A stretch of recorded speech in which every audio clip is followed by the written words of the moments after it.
worst possible thing you could say when you walk into a car dealership. I spent 5 years with Mercedes-Benz, 5 with General Motors, and the worst thing a person could say when they walk in is, if you could just get me to this payment, we got a deal. So your loan's probably still like 19, which means you got to pay to get out. You're upside down. It's called negative equity.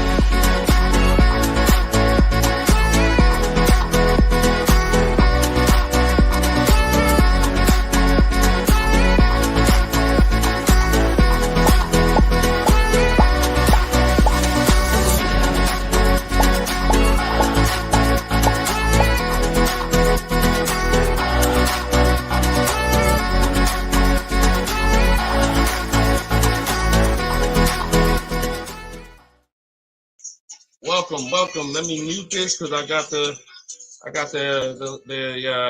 audio going on my phone. We're on Instagram Live. This is our May 7th, Tuesday, May 7th, Car Questions and Answers live stream. I am your host, Deshone the Auto Advisor. You may see these broadcasts throughout the week on TikTok, on YouTube, Instagram, and Facebook. But whenever you don't see the banner above me, that means you're watching one of our live shows, so you guys can start typing your questions. If you don't know me, my name is Deshone the Auto Advisor. Let's get the quick housekeeping out of the way before we start bringing in questions. I've been in the auto industry since 2006. I left in 2020 after the pandemic.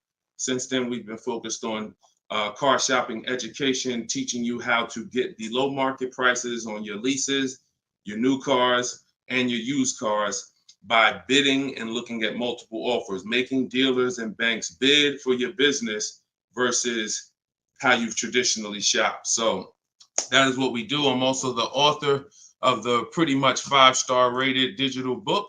It's called Cars from Home, and we're currently rated 4.94, goodreads.com. Just want to get the housekeeping out the way for those of you who don't know me.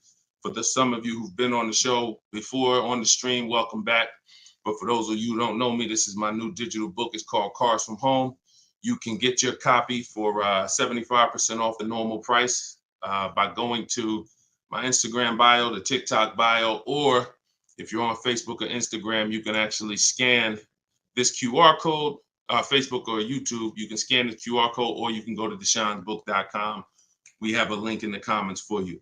Lastly, I am the host of the masterclass, Everything You're Doing Wrong, Buying, Selling, and Leasing Cars. Some of you have asked, I share a lot of people who are using these strategies throughout the broadcast. Some of them are people who have my book. Some of them are people who attended my free masterclass, and some of them are in my car shopping school, Maps Academy. So either way, you guys can get anything you need from me in the bios or in the comment section. So let's get started, Dolan. You can bring in the first question. This is May 7th. So if you're just getting on, we are live on all 4 platforms, May 7th, 12 p.m. Eastern time. And you can share this with your friends. Tyler from TikTok, how are you? How does gap insurance work on a lease? Great question. Gap insurance covers the amount that you owe if, God forbid, the vehicle is totaled or stolen and they don't find it. So let's just say the car is only worth $40,000, but the actual cash value if the vehicle gets totaled is, $35,000. So if the insurance company is only going to pay out $35,000, the gap insurance would kick in and cover the remaining gap. So now most leases include gap insurance, but you never want to assume that the lease includes gap insurance. Whenever you are getting your offers from dealers, when you're getting your offers, you always want to make sure that you ask for them to include gap insurance. But yeah, that's the way it works. You want to make sure 99% of leases have gap, but you don't want to make that assumption. Always ask when you're getting your quotes that the gap insurance be included. All right, great question. Go ahead, Dolan. Next one. All right, keep sending your questions, y'all. I see you on Instagram. Those of you who are on Instagram, you click that thing that looks like a paper plane, and you can actually see that you can easily invite a couple of your closest friends to the broadcast just so they know about this information when they need it. Because 1 in 5 people are shopping for a car at any given time. So 5 people in a group, 1 of them is going to be shopping for a car, and we want to make sure you guys have the knowledge you need. Go ahead, Dolan. Guys, make sure you are typing your questions all in one question. Try to get it all in one question. What's up, Instagram? This one says new car parts are hard to replace. The dealership wants old cars back. Anybody who's in the business of buying cars wants cars. So it's not just the dealerships, it's the online buyers, CarMax, Driveway, Carvana. They want cars. Local people who buy and sell cars, they want cars. Wholesalers who buy cars to sell to dealerships, they want cars. If you get what I'm saying, you understand why you need to be making people compete. See, we take one buyer. That's what you've been taught to do. You've been taught to take one buyer, one person who wants your business, and give them the opportunity to negotiate. What we teach is for you to actually go to multiple people who want that business and make them compete. And that's how we make sure we get below market prices, because we in order to get below market prices, you must see enough offers to know the market. I'm gonna say that again. In order to get below market prices, you have to know you've seen enough offers to where you know the market. Could y'all keep running up the likes on TikTok? Every time we say something that you like, if you could just tap the screen, it runs the likes up and it gets a lot of people's attention on TikTok. Let them know they need to be here. Okay, so that's what you want. Everyone wants cars back. So you want to make sure no matter where the market's going, electric cars, old cars, new cars, luxury cars, just make sure you are getting at least 5 to 6 offers every time you want to replace a car. We don't trade in cars because you are not going to get the money you could get trading cars. Now, I'm not talking to you about doing private sales either, where you list the car and then you go and you got to, have people come to your house in Facebook Marketplace. I'm talking about the people who pay cash money, inspect the car in an hour, hour and a half, and cut you a check.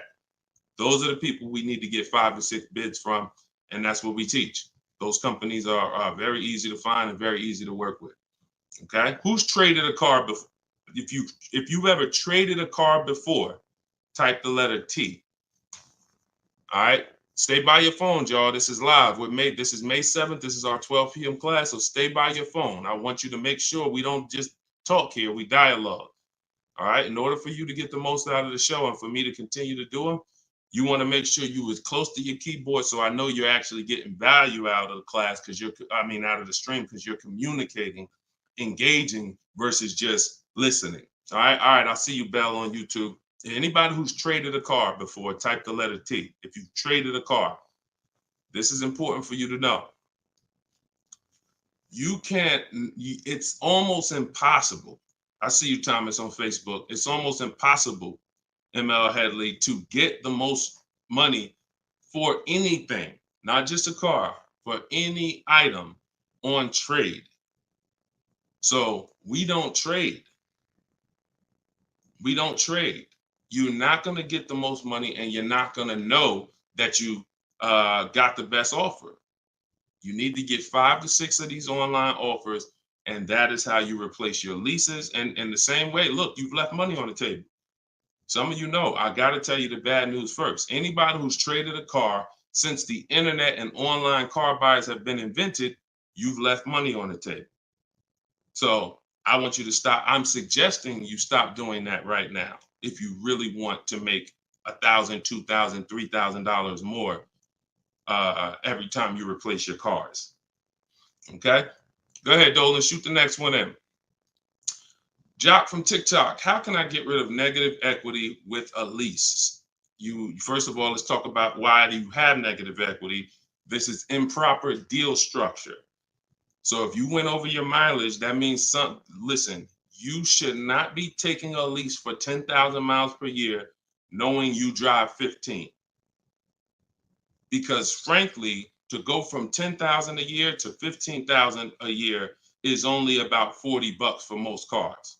$40 more a month, and you get to go from 10,000 to 15,000 miles per year. So it's no excuse that, taking less miles than you need and then having to deal with mileage penalties that you shouldn't have had in the first place. So we see. So our solution for negative equity is to always in most cases to roll it into a lease, because the cause usually for negative equity is you buy your cars. Somebody told you don't lease, you listen to them, but you don't keep your cars long enough to outlive the depreciation. So you buy your cars and you replace them, usually by trade, in a short period of time, 2, 3, 4, 5 years, 6 years, and that's too short of a period of time to replace a car because of the depreciation. But with a lease, you should not have negative equity. Negative equity is something, you have a penalty because you don't owe. Negative equity means the object you owe a loan on is not worth that. So you owe 20,000, but the car is only worth 15,000. In your case, you have agreed to drive 30,000 miles over 3 years, but you're driving 40,000 miles. You drove 40.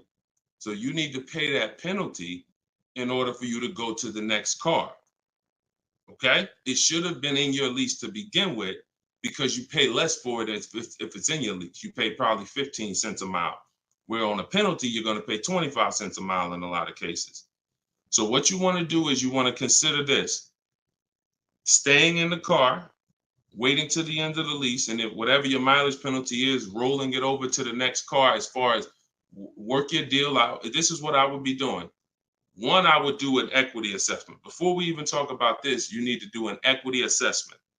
The equity assessment is step 2 in my process. The name of my book is Cars from Home, 7 Steps to Saving Time, Money, and Avoiding Dealerships. So it takes you all the way through the journey of getting your car from home while you are at home. So the second step, which is right after we decide whether we're buying or leasing, is we must do an equity assessment. Some of you, who has a car that they're going to be replacing to get a car? Type me. If you have a car, it could be a lease or it could be you own it, but you're going to be, next time you car shop, you're going to be replacing that car. Who's in that situation? Type me. Stay by your keyboards. Let's go. We're live. This is May 7th. Wake up, people. Wake up. School me. All right, me, I see you. All right. What's up? Y'all can we run the lights up on TikTok? Can we tap the screen? Can we tap the screen if y'all gonna spend time with us on TikTok? Tap the screen. All right. Okay. Let's go. Let's go. Come on. Don't play TikTok. I'll close the broadcast. All right. Y'all not paying me nothing. Okay. So I'm asking you for a tap of the screen if you want to stay on with us. All right. We could definitely go TikTok. We could go Facebook, YouTube, Instagram if y'all acting funny today. We got no problem. All right, I appreciate it. I see y'all now. I see the lights running up. All right, so if you have a car you're going to be replacing, then everybody who just said me, then the first thing, once you decide whether you're buying or leasing, is you need to do an equity assessment. So you're going to call your bank. If you don't have a bank, the car's paid for, then you can skip this step, but you're going to call your bank. You're going to find out what your payoff is. Once you find out what your payoff is, you're going to now, if you have a lease, you're going to ask them, do you have a third-party restriction? Now, once you make a note of those things, that's 4 different paths. See, I just talked to 4 different people. It's very important that y'all understand that I don't teach one size fits all car buying advice. So you got to listen closely to see, oh, is he talking to me? Oh, that's what group I fall in. So I just said, some of you are going to replace a car. You have no money you owe on it. You don't need to call your bank. Everyone else, lease or purchase or finance, you need to call the bank, and then you're going to ask for your payoff. Once you have a lease, you're going to do this next step. So some of you who don't have a lease, you don't have to do this step. Then you're going to ask, do I have a third-party restriction? And you're going to make a note of that. And you're going to put yourself into one of those 4 categories. Okay, this is broken down. This is step 2 in my book. So once you get that information, you're going to go online to CarMax, Driveway, Carvana, Kelly's Blue Book, Instant Cash Offer. Please do not come talking about what Blue Book says. Algorithms in this market mean nothing. The only thing that matters is cash offers. So you're going to go to these people to get your cash offers: CarMax, Driveway, Carvana, Kelly's Blue Book, Instant Cash Offer, Car Guru, Sell My Car, and Auto Nation, Sell My Car. That's 6 offers. And once you have those offers, you will know where your equity position is. You will know if you have equity in your vehicle. You will know if you have no equity in your vehicle. If you are leasing, then there is no such thing as negative equity. Because let's say your payoff is $20,000 and your highest offer is $18,000. You don't have negative equity, you don't owe that. That just means when you go to drop off your vehicle, you can't sell it and make money. That's what that means. Now, if you have a mileage penalty like this gentleman may have, that's different. But that's separate from the equity assessment process. You need to know, what is the asset that I'm driving? What is the asset, the car that I have in my possession, worth on the market? And what do I owe on it? And is there equity there? So that is the step you do before you think about shopping and getting offers, because we break our transactions down into 3 categories. Who we buy our car from, we're getting bids. Who we get our loan from, we're getting bids. And who we sell our car to, we're getting bids. So this is very important in our process of how we get below market deals from home. Okay, so do that step, Jock, and that's what and you go from there. Everything I'm talking about is in my new digital book, Cars from Home: 7 Steps to Saving Time, Money, and Avoiding Dealers. Shoot the next question in, Dolan. Everyone who wants your copy, you can get it for 30 minutes at 75% off. It's normally $97. So everyone who's gotten this book, and we've gotten close to probably 6,000 people at this point, the book is $97. But when you go to my bio now, or my Instagram or TikTok bio, you can get your copy for 75% off, which would be $24, but it's only for 30 minutes. If you're on Facebook or YouTube, just check the comments and go to deshonsbook.com. You got 30 minutes to get your 75% off. Okay, Tyler from TikTok, rolled over $14,500 from a trade into a 36-month lease. Payment only $54 a month. Is this a good strategy? Payments only $54 a month? What do you mean by that, Tyler? $54 a month. How could the payments be $54 a month? You need to know how much you're rolling over into the new deal, because let's say, for example, you have $14,000 of negative equity. Just that alone is $400 a month. Just the negative equity. So I'm trying to find out what you mean when you say rolled over 14.5 from a trip. Oh, wait a minute. I think I know what you're saying. You are essentially prepaying your whole lease.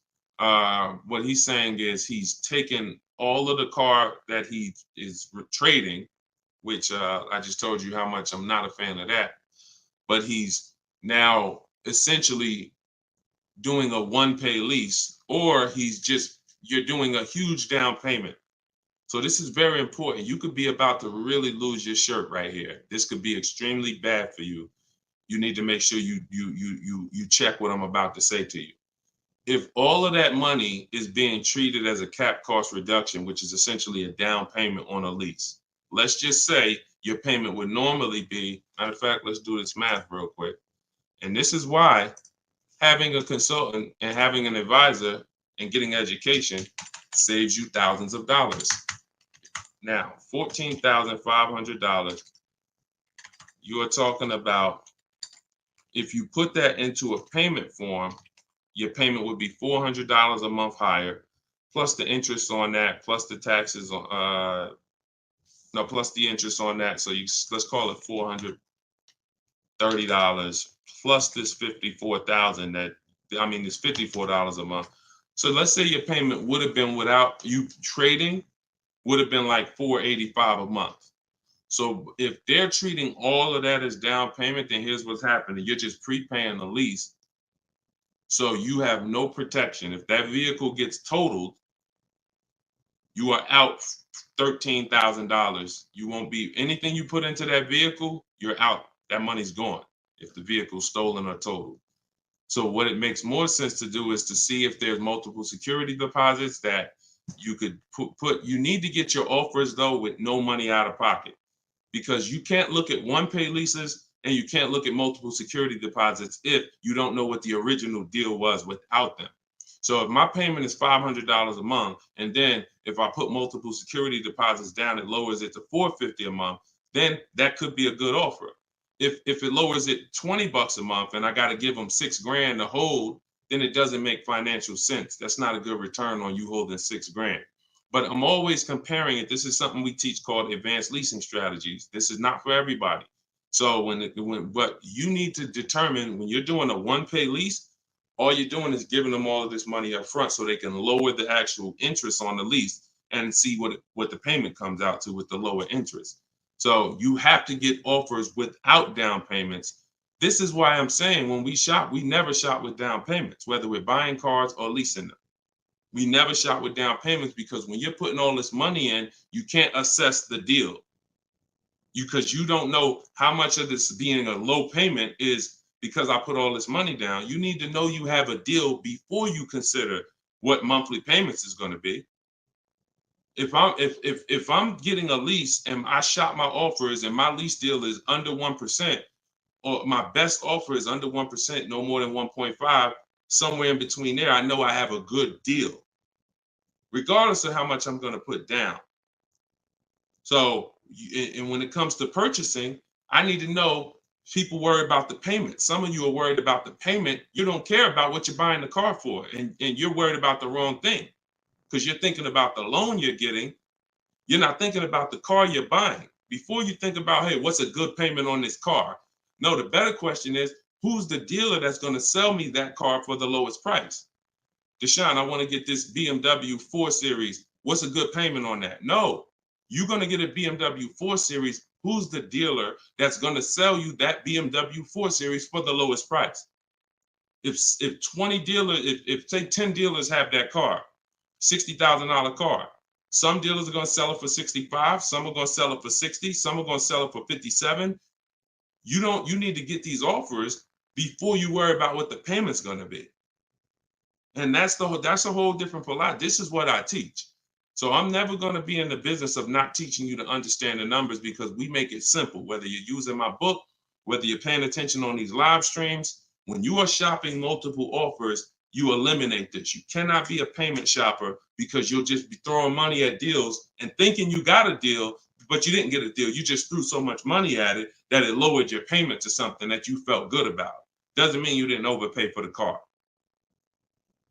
All right. Very, very important, y'all. This is $3,000 to $5,000 to $7,000 to $10,000 mistakes. These aren't $100 mistakes. Listen, look, people right now are so distracted. They are asleep. They are asleep. The only way people could continue to make money is people stay asleep.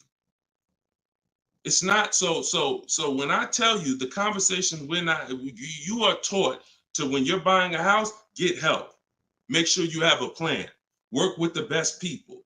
Get a home inspection, even if you're not going to buy the house, right? Don't you get a home inspection even if you're not going to buy the house?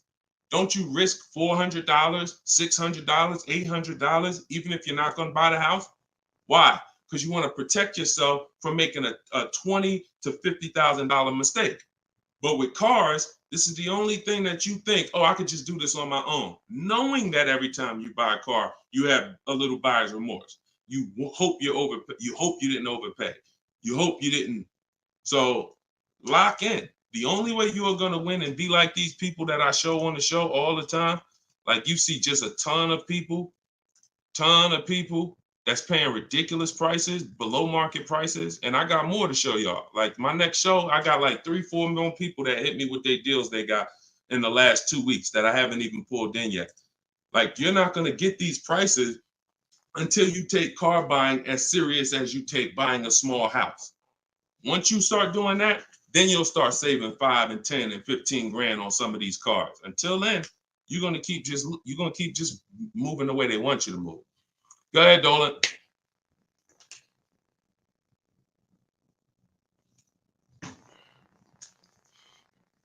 Is there any way to get out of a car with too much negative equity? No. Negative equity is what I call a bad credit for people with good credit. You could have an 800 score. If you have too much negative equity, you're not going anywhere. So the first thing to know is what's the cause.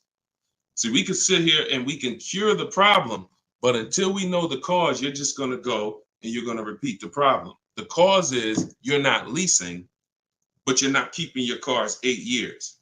So what you're doing is you're losing on depreciation. Your car's value is going like this. You buy your cars, it goes down 15%, 20% the first year, 15%, 12%, 12% is losing thousands of dollars in value for the first 5 years. And then that's when you go to trade it, or that's when you go to replace it. So you don't keep the car long enough for it to start losing a little bit of value because somebody taught you could just switch cars anytime you want. Buy them and switch them, buy them and switch them. This is a depreciating asset, and you're going to lose every time doing that compared to someone who's getting great lease deals. So if you're not, our rule of thumb is if you're not buying your car to keep it at least 8 years, you should be shopping for great lease deals, not purchases. So you need to know the cause. Now, once a lot of you figure that out, that that's true, and you learn that all of this bad structure has cost you, you're going to lease. You're going to say, Deshone, I'm not keeping my car 8 years. I'm leasing my next car. If you don't have too much negative equity, then what you should be doing is trying to cover the difference. So you're going to do that equity assessment process that I laid out about 10, 15 minutes ago. You're going to do that equity assessment process. If you only have a $1,500 to $2,000, $3,000 difference between your best offer and your highest offer, I mean, let's say you owe 20 grand, but somebody's going to offer you 18, then I would pay off the difference all day long because I'm still winning with a bidding system on there.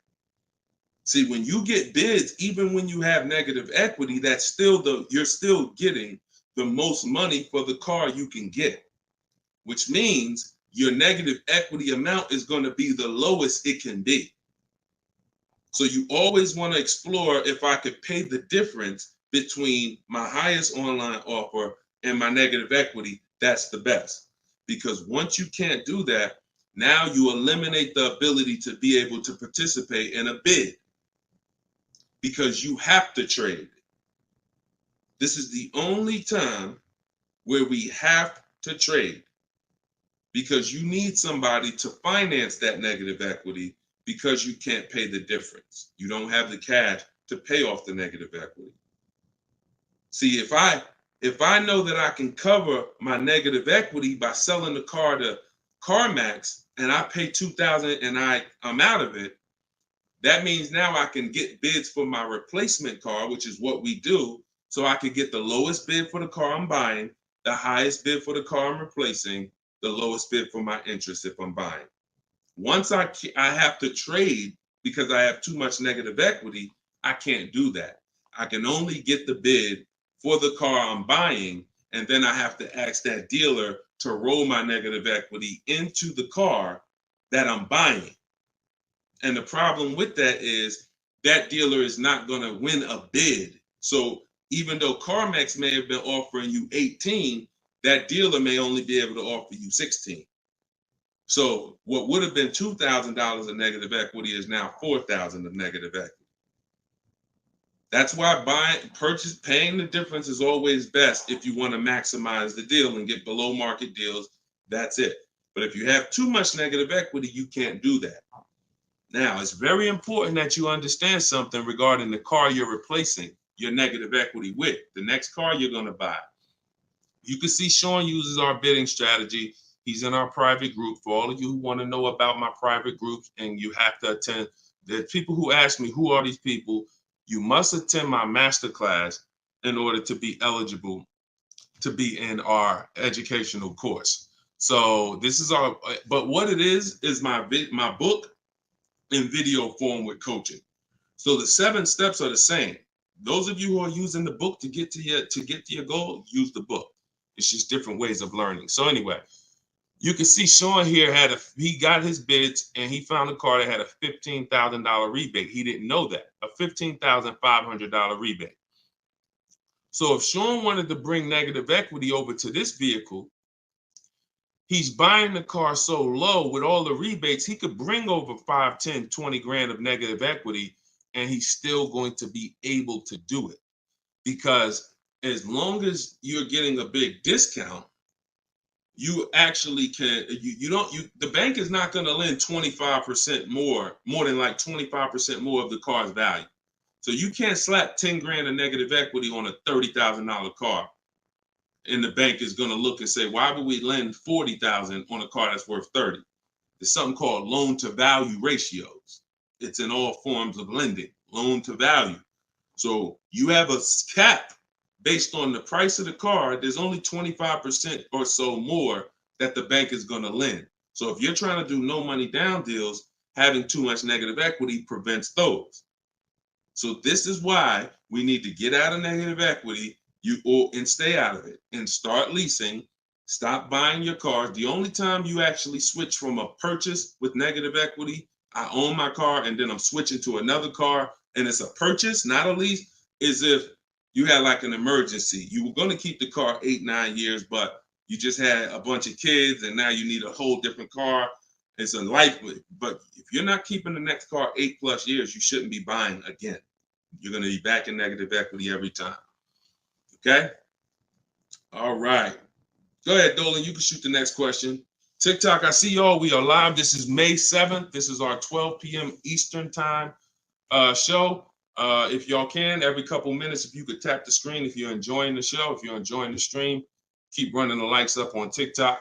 Appreciate y'all. All right. Instagram. My lease on a CX5 is coming up. CarMax value is showing 21,000. My buyout is like 18. Should I buy it and keep it? No. Why would you go from a lease with a great, and look, I'm going to talk different on every show because I know some of you are new. Okay? Who's new here? If this is your first time ever on a live broadcast, on a live stream with us, just type the number 1 and then we'll answer the brother's question here. Who's new? All right, I see you, Khaleesi, on TikTok. I see you. If this is your first time on a stream, you've never been on Car Shopping Questions and Answers with us, type new. Okay, I see you, Matt, on Facebook. I see you, Vince, on Facebook. Melanie on YouTube. DJC Square, I see you. Okay, I see you, John, on YouTube. Okay. All right, TikTok quiet today, boy. I never saw TikTok this quiet. They ain't hitting no likes or nothing. That's all right. God bless them. God bless them. All right, so Instagram. Let's talk about this. Let's talk about this equity position you're in. Right now, you could sell that lease and make $4,000. Why would you want to go from a lease, which is a not keeping my car 8 years? I want full warranty. I want low payments. I want to drive a lot of car for a low amount of money. Now I can shop for this new deal, get a great deal on the CX5. Just so you know, understand something. CX, look, let me show you something. This was Tiffany rode in, and Tiffany got a Mazda CX50 a couple weeks ago, not too long ago. Look at this. So let me show you just kind of what this could look like in a great world. So you understand, she got a 2024 Mazda CX90. She literally paid 44. The sticker price on it was 44,000. She used our system. She actually wrote. This is a testimonial about the book, so you can see at the top says, "I believe we got a great deal from what we learned from the rest of the book." So look at this. She got bids, $44,800 vehicle. She ended up getting a $6,530 discount. That was her best offer. And then, so her lease payment on this would be incredibly low if there's a good lease program. But you're not going to save this kind of money negotiating. You want to sit at home, get bids, contact at least. We don't make a decision until we get 5 to 7 offers. We will not make a decision on a car until we get 5 to 7 offers, because 80% of dealers are overpriced. So you say you can get you might be able to get a lease price on this car for, $400 a month, no money down, for, $450 a month. Something, it might be lower. I don't know what the below market deal on your replacement Mazda is going to be. And then you could actually put that 21.4 in your pocket. So you could say, hey, the difference. So you would sell the car to CarMax for, and you would make $3,400. Just so you know, my mother sold her Mazda 2 years ago when the prices were real high, and she made $10,200. So why would I go from being able to do a deal like that, getting a new car, low payment, no money out of my pocket, put $3,400 from my old lease into my bank account? Why would I want to go from doing that to buying a used car, which is buying a 3-year-old Mazda, which is what you're suggesting when you say, should I buy it and keep it? What about that deal makes it better? If you figure this, Your buyout's 18. What's the payment on $18,000 plus taxes? 20 grand, 21 grand. What's the payment? 400 a month for 5 years. So why would I go and buy a 3-year-old used Mazda for 400 a month when I could go and I could lease a brand new Mazda for 400 a month and then turn around and again, if you're not buying this car to keep another 8 years, it makes no sense to buy a used car right now. It makes zero financial sense. Not only that, you're gonna spend the same amount of money over the years that you could have drove brand new leases for. There's no benefit. There's no benefit. This is what it is. We've seen this thousands of times over the years, hundreds at least. You know, I know it's happening thousands of times. People are buying their leases every day. They're not realizing they're just buying a used car. That's all you're doing. So I go from leasing to buying a used car, which means something in me has to change. Those of you who are buying used cars, you should be buying them to keep 8, 9, 10, 12 years. Not 4 years, 5 years, 6 years. You're driving old cars for the same prices you could be driving brand new leases for. Same prices. So why would I drive a bunch of older cars, 5, 6, 7-year-old cars? By the time I pay it off, it's 10 years old, 11. Why would I do that if I could be driving brand new cars for the same prices? So it's important for you to understand. That's why this is the first step in my process is we got to know, should we buy or lease? And the only people who should be buying are 8+ year people. The goal is to keep the car 8 or more years. Then we're going to buy it. Yep. I'm here. I see you. You know, I always butcher your name, but let me just call you EP. EP, I see you. Go ahead, Dolan, shoot the next one up. We got a couple more minutes. We're on here for a couple more minutes. How do you negotiate a purchase online? Looking at a car 3 hours away and I'm not able to go in person. So what I would do if you've done all the research to make sure that car is a great below market price, if that's a below market price, then what I would do is I would call and verify that there's no fake fees that are not online. So when you see a car that has a $28,000 price, we're going to call and make sure that what the fees are should only be tax, title, documentation fee. Tax, motor vehicle fees, and documentation fee should be the only prices, only fees. And once I verify that, what I'm going to do is I'm going to go home. I'm going to get out there immediately, and I'm going to see the car. And if it's a great price where I'm saving $2,000-3,000 above below the market value on those cars, then I'll go out there and I'll make sure that I post up in a motel for one day, because you never want to go out there and take the car immediately, because unless you're paying cash. If you are paying cash, that's different. But if you're getting a loan, we need at least one day to do our bank bidding process. Because you could go out there and say, all right, now this is the best price on a used car. Yeah, but now I'm going to pay 2 points, 3 points more in interest, letting the dealer get me the loan. So I'm essentially giving that $2,500 or $3,000 that I saved right back to the bank. I'm not giving it to the dealer, but whoever the bank is. So we always need one day to come home, let banks and credit unions bid so we could get the lowest interest rate. And then we call that dealer and we let them bid against it. But that depends on how you're going to pay. But that's the process. You get out there, you test drive the car. That's why all of our used car research is done from home. All of our used car research is done from home. By the time we get to the dealer, the only thing we're doing is going there to test drive the car and lock up the deal. The prices we've already verified is the lowest prices in the market. So once we verify there's no bogus fees, that's our process for wrapping up the deal. That's right, man. You know I'm always watching and unlearning and relearning, boss man. Appreciate you. I appreciate you, EP. Always a pleasure. All right, go ahead, Dolan.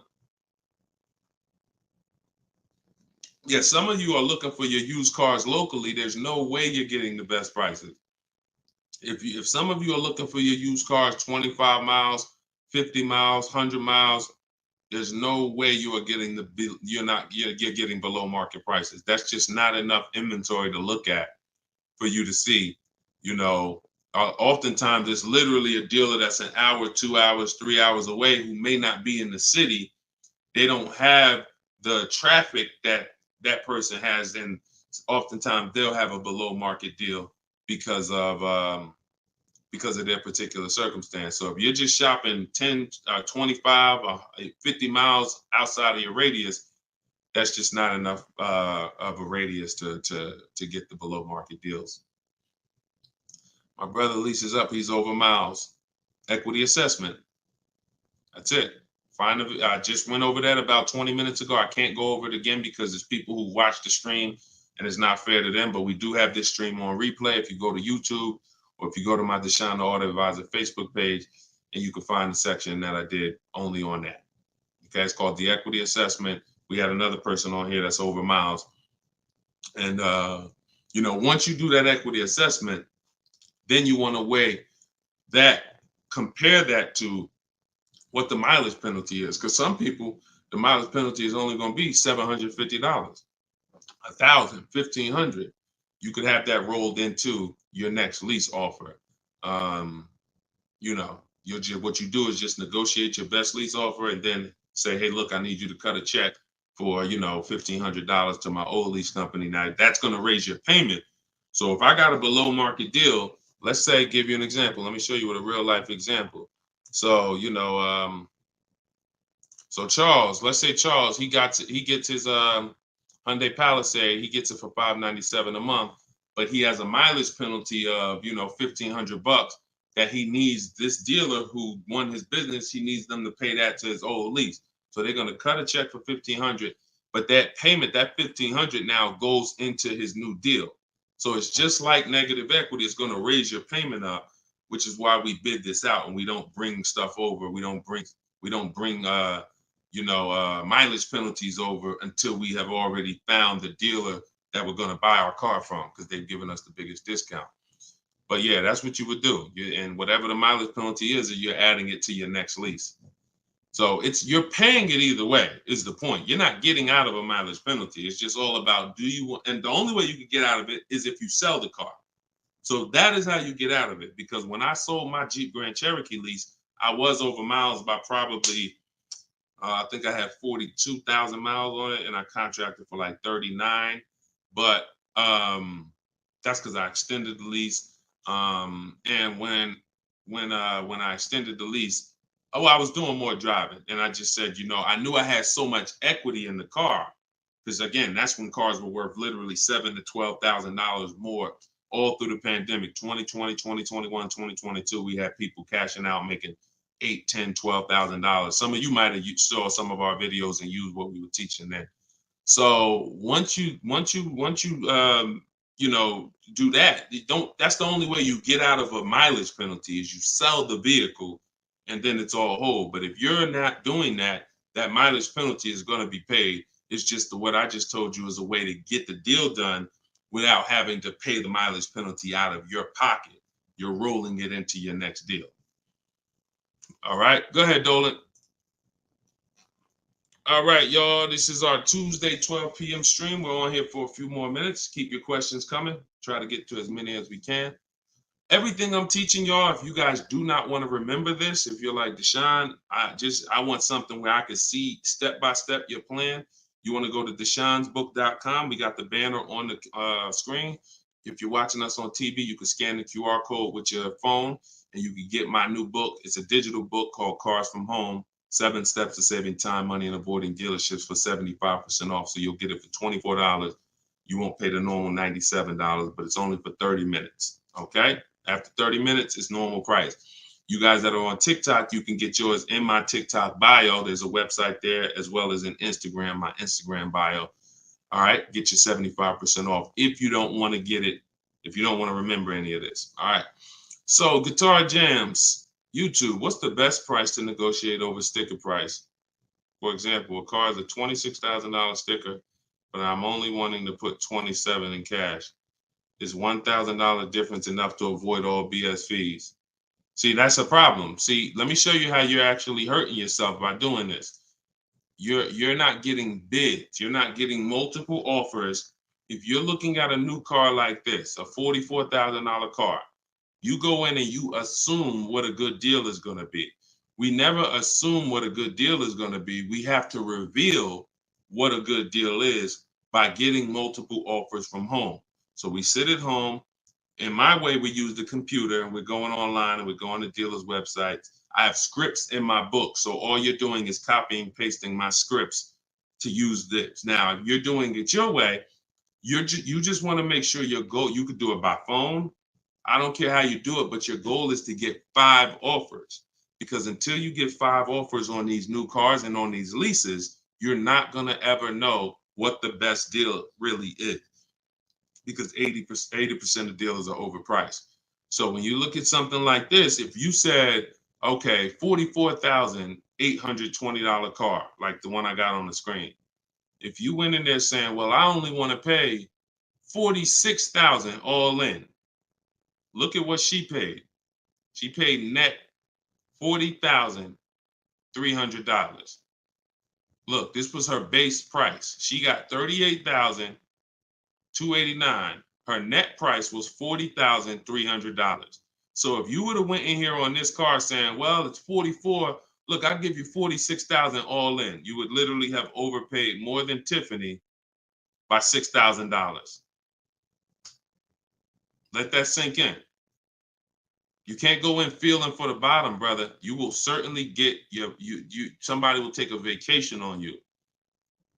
Their commission they're gonna make, well, that's probably an $8,000 profit deal to the dealer, $6,000 profit to $8,000 profit, and somebody's getting a $1,500 commission on you because you just went in.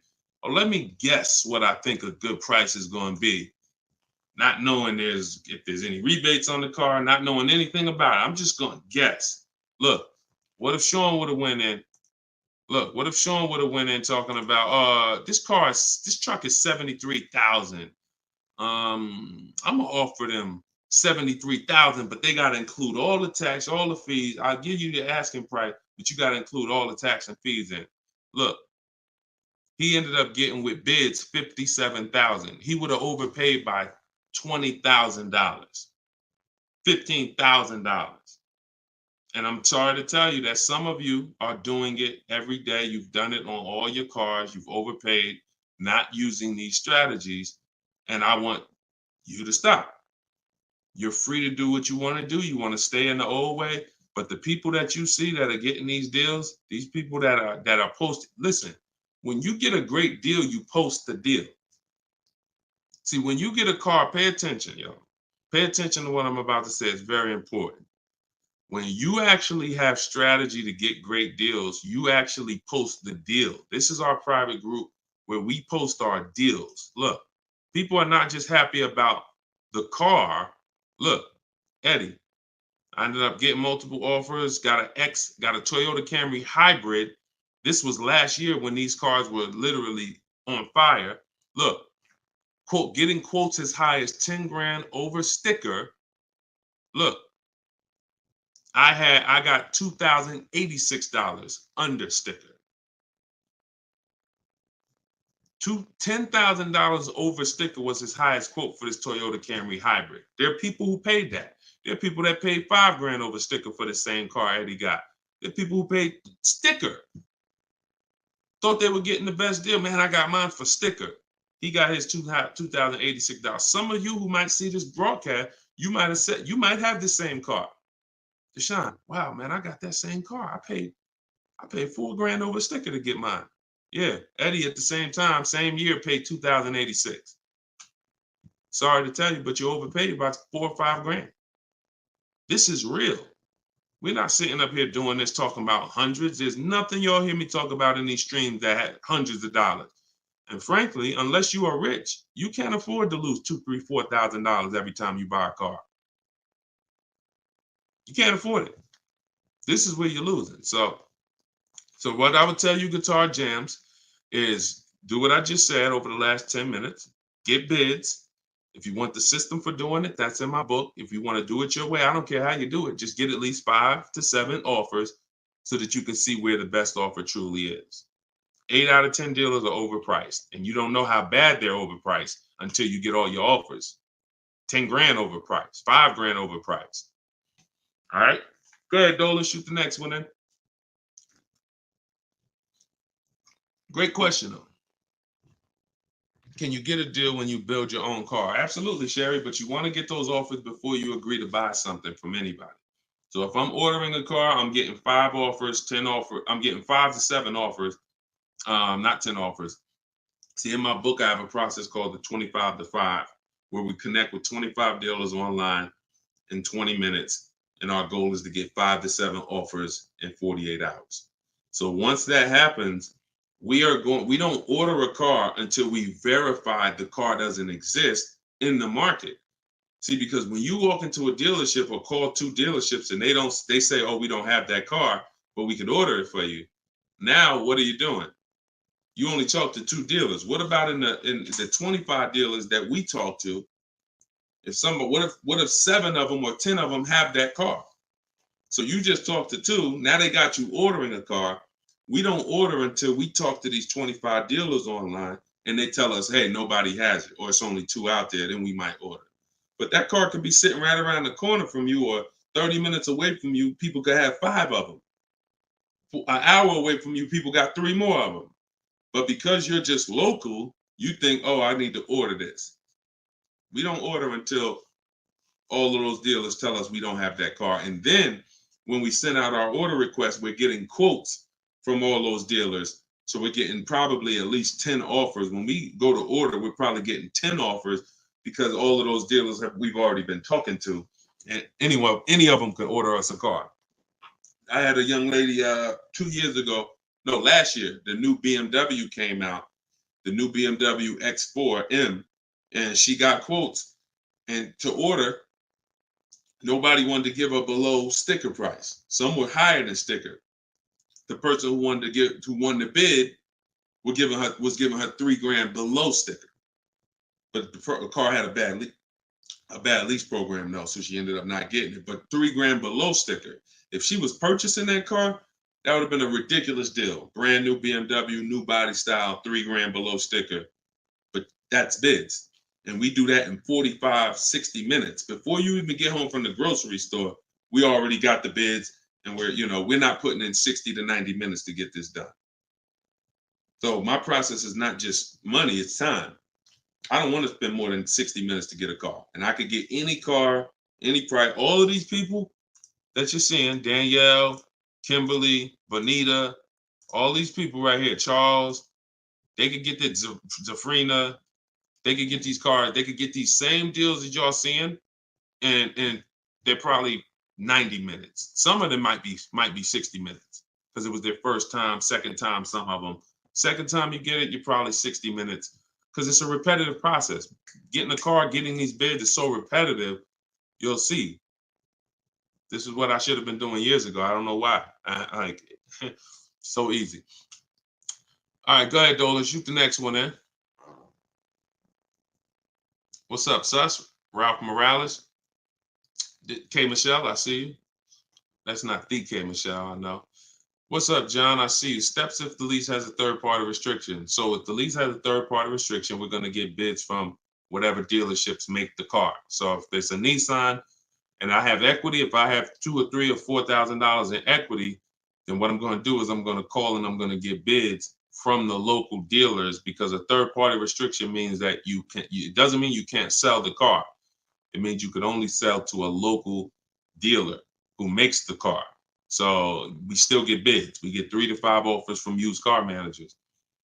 And whoever makes us the best offer gets the car. And then they'll cut us the check for any equity that's in the car.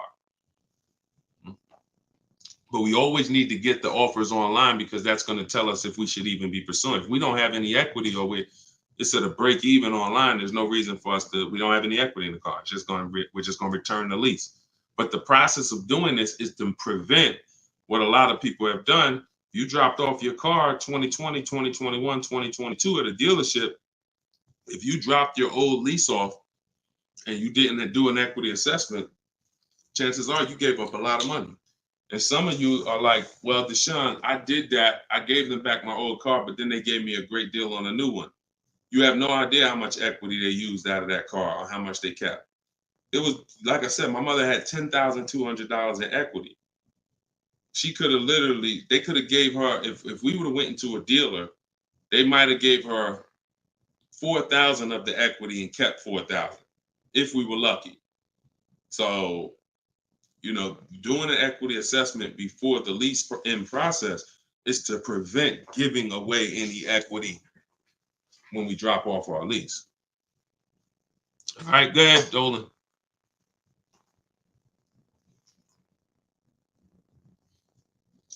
This is our Tuesday, May 7th live show, 12 p.m. If you don't see the banner above me, that means we're live. So you can type your question. Dolan will bring them in. We got another couple minutes. Hey, Deshone, currently in talks with dealers for a good offer. Thanks for all your help. Great. I feel empowered and confident I'll get the best price. Get the book, everybody. Stop leaving money on the table. Thank you, Nico Smooth. See, it's empowerment. It's the only way to feel empowered. You are not going to feel empowered going and negotiating with a car salesman. Anytime you're working with us, it's already set up for you to leave not able to guarantee you got the best deal. Nico Smooth, he's going to guarantee it. I don't know if that's a woman or man, but they're going to guarantee it because they're getting offers. They're getting offers. If you went in, if you had to buy a 100-inch TV and you just went out right now in the first store you found that had one, you just paid it. Or you looked and said, man, I think that's a good price. 100-inch, man, that's only, $900. I feel like that's a great price. Meanwhile, you didn't look on Amazon.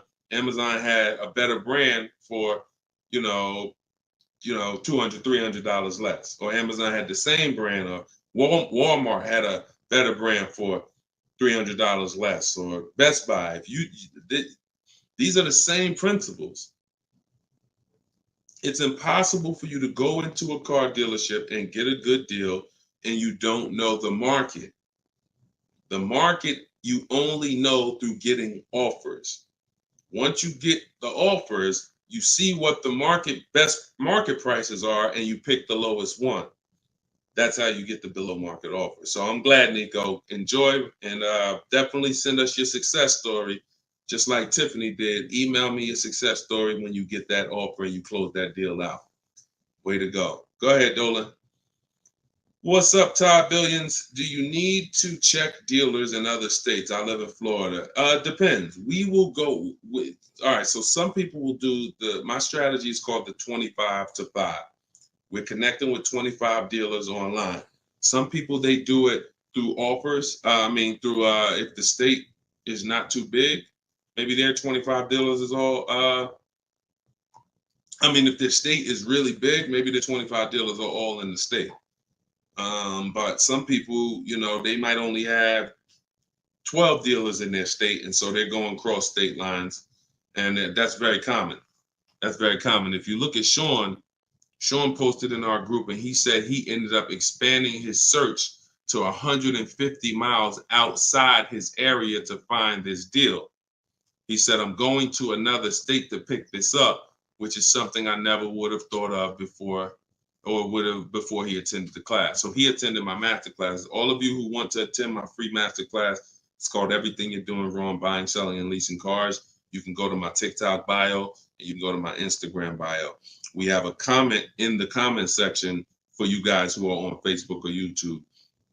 But this is, the local business is going to die. When you see and you shop online the first time properly, you're going to find out that the local business is going to be dead to you unless they win the bid. And you're not going to be committed to local anymore, because look, Sean is driving to another state because his best offer, it saves him $4,000. So no other dealer near him made him the other offer. This dealer that's in another state made him, and it's $4,000 better. So literally, if he has to drive 4 hours, 2 hours there, 2 hours back, he's literally making $1,000 an hour. This is the money we talk, big money talk. So yeah, go as far as you need to get 5 to 7 offers and get the below market deals tied. Go ahead, Dolan, shoot the next one up, brother. Great question.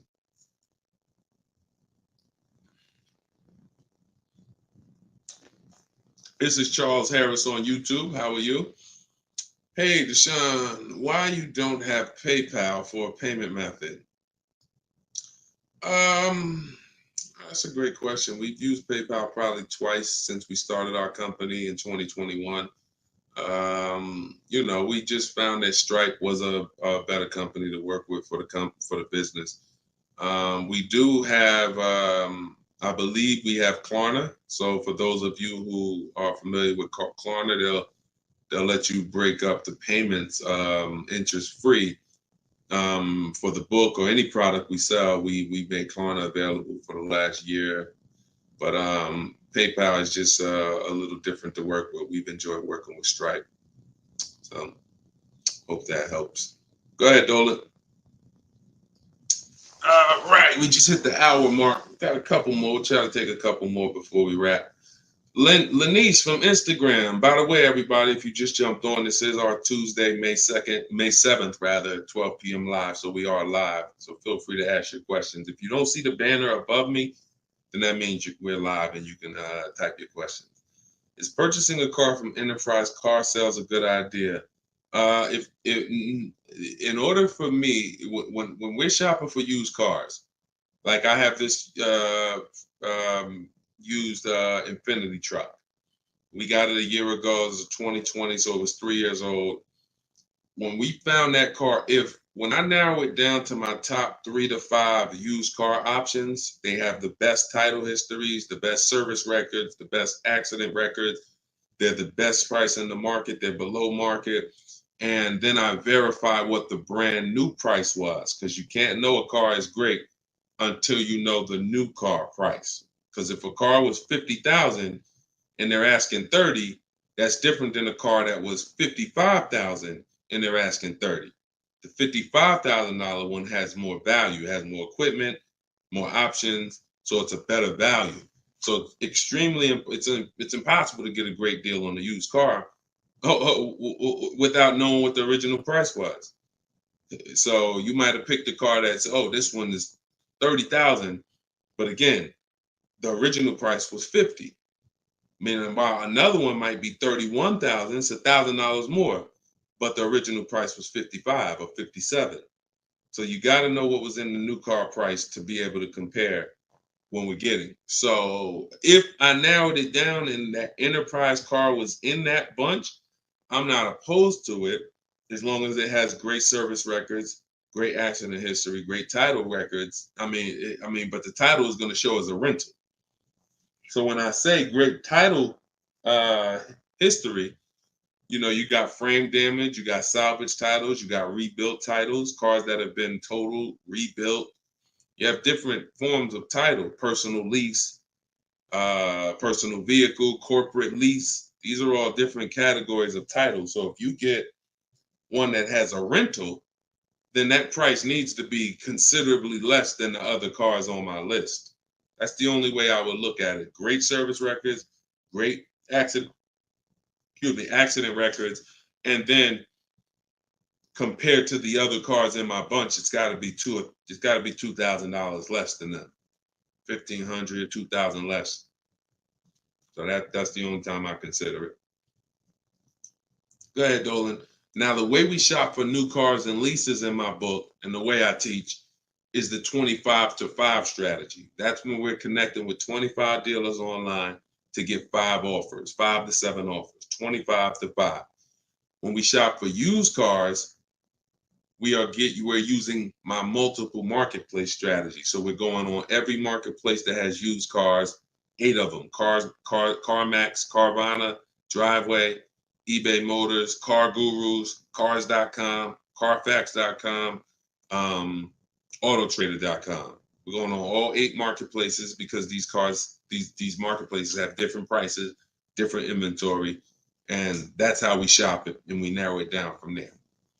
All right, Fo from TikTok. Best way to trade a vehicle and not be upside down. We already had 2 questions about negative equity. So what you want to do, Fo, is either go to YouTube and go to Facebook. The replays are there once we end the show. Just find somebody who had that same question. Somebody asked about replacing a car that they had negative equity on. Upside down, negative equity, same thing. Just 2 different terms. Go ahead, Dolan. Everybody getting value out of the show. If you're getting value out of the stream, type $signs, type a $sign. If you're getting value out of the stream, type a $sign. All right, everybody getting value? All right, I see you. Perfect. Good. Good. I see you, John. I see you, Tracy. All right, I see you, Sterling. Yep. I see you, Charlene. I see you, EP. Perfect. Glad everybody's getting value.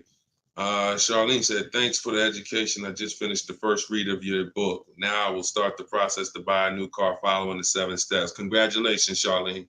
Way to go. Now, some people choose to go the book step by step. So the last step that Charlene just said, step 7 is delivery. So you're not really getting, some people do this. And I can't, it depends on how you learn.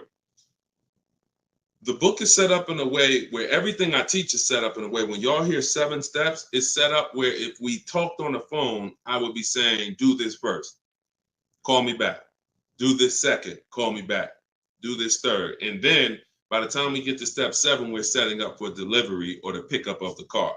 So some people never read the whole book. They just do 1 step at a time and they never see step 7, me congratulating them for delivery until they are at that step.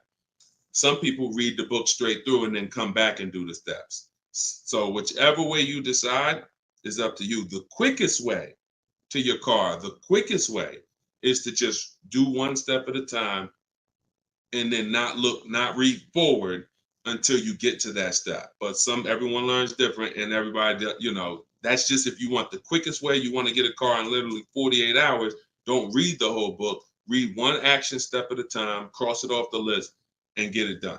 And then you'll have your car in 48, 72 hours. Okay, go ahead, Dolan. TikTok, using your book, all of these lease prices I received are too high, over 1.5%. Next step. Well, as I mentioned, once you get 5 to 7 offers, that means that car has a bad lease program. Not the brand, the car. So that Jaguar has several cars. That particular one, and it could be that trim level, has a bad lease program, in which case I always say with leases, we want to have at least 2 to 3 options, because we cannot control the lease program. So whatever the dealer was, so if you see a 1.5% lease, 1.6, 1.7, 1.8, 1.9, then that 1.6, that dealer's beating everyone else. They're selling you the car less than everyone else. But if they're at 1.6, then that means their lease program is bad. That's why we always get 5 to 7 offers. If they're all over 1.5, that means the lease program is bad. And we do not lease cars with bad leasing programs. We go to our next choice, because you'll see, literally, it's day and night. A $60,000 car could have one lease price of $900, and then you have a $65,000 car like Frena got. $65,000 vehicle, she paying $579 a month. 2024 Jeep Grand Cherokee. Got it a little while back. So this is, lease programs make the difference. What we do is use bids to get the lowest price on the cars. We're gonna always get that. But once we can't control the lease program. So we always have 3 options. With purchasing, we don't need 3 options, because once we get our bids, we're gonna just find a dealer that's gonna be the lowest. Nothing else matters. We don't need to worry about a lease program. Go ahead, Dolan. German Tink from TikTok, I see you. If our credit is not good, I feel like we don't have room to negotiate. True? No, your credit, you do. You see, again, we're mixing the loan with the price of the car we're buying. That's where you're going to overpay. Because if you have a loan, you have bad credit, the only thing that should be affected is the interest you pay on the loan. That should be between you and the bank, the lender, not between you and the dealer. So what your job to do is, if you have bad credit, the lender you get your loan from is going to tax you for it. You're going to pay higher interest than what someone with good credit would pay. But what you should not be doing is overpaying for the car because you didn't get bids.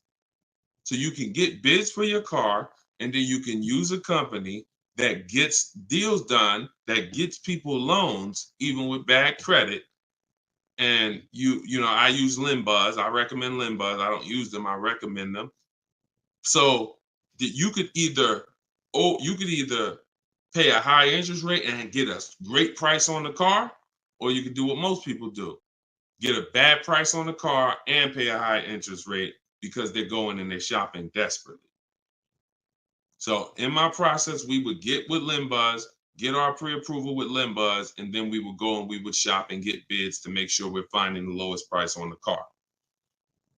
See, once you learn what we're doing and you start doing what I'm telling you, using what we're talking about here, you're going to see the car price is independent from the loan. You've been taught to focus on the loan, which is how much my monthly payment is going to be. Oh, am I going to not be able to negotiate? The car's price we're negotiating has nothing to do with the loan we're going to use to buy it. Okay? So everything that I taught from today, guys, is in my book. It's my new digital book. It's called Cars from Home. You saw it if you were here earlier. We're rated 4.94 on Goodreads.com. Thank you to everyone who's reviewed the book and gave us 5-star reviews. You can get your copy in my TikTok bio for 75% off. That's $24. It'll be in your email in 2-3 minutes, in my Instagram bio. But don't let that timer run out, because then the price does go back up to $97. You can get yours for 30 minutes. And the same thing online here on YouTube, Facebook. We have the banner here. You can scan this QR code with your phone if you're watching us on TV. And this is what we do, y'all. We do these shows throughout the day. You can see on what time we'll be live. So we'll be back for the next one shortly. And make sure when you see us, you hop on and ask your questions, all right? But let's go get these deals. Shout out to everybody who's committed to unlearning and relearning. In order for you to win with what we just talked about, you have to unlearn the way you were taught to car shop. You have to unlearn that and relearn the new way. All right? God bless y'all. Enjoy the rest of your day. See you soon.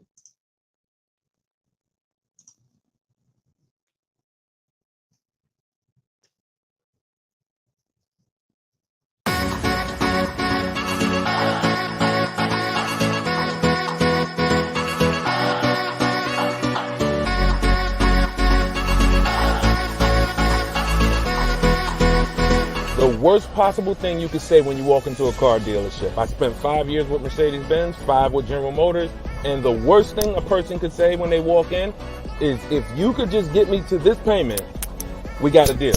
So your loan's probably still like 19, which means you got to pay to get out. You're upside down. It's called negative equity.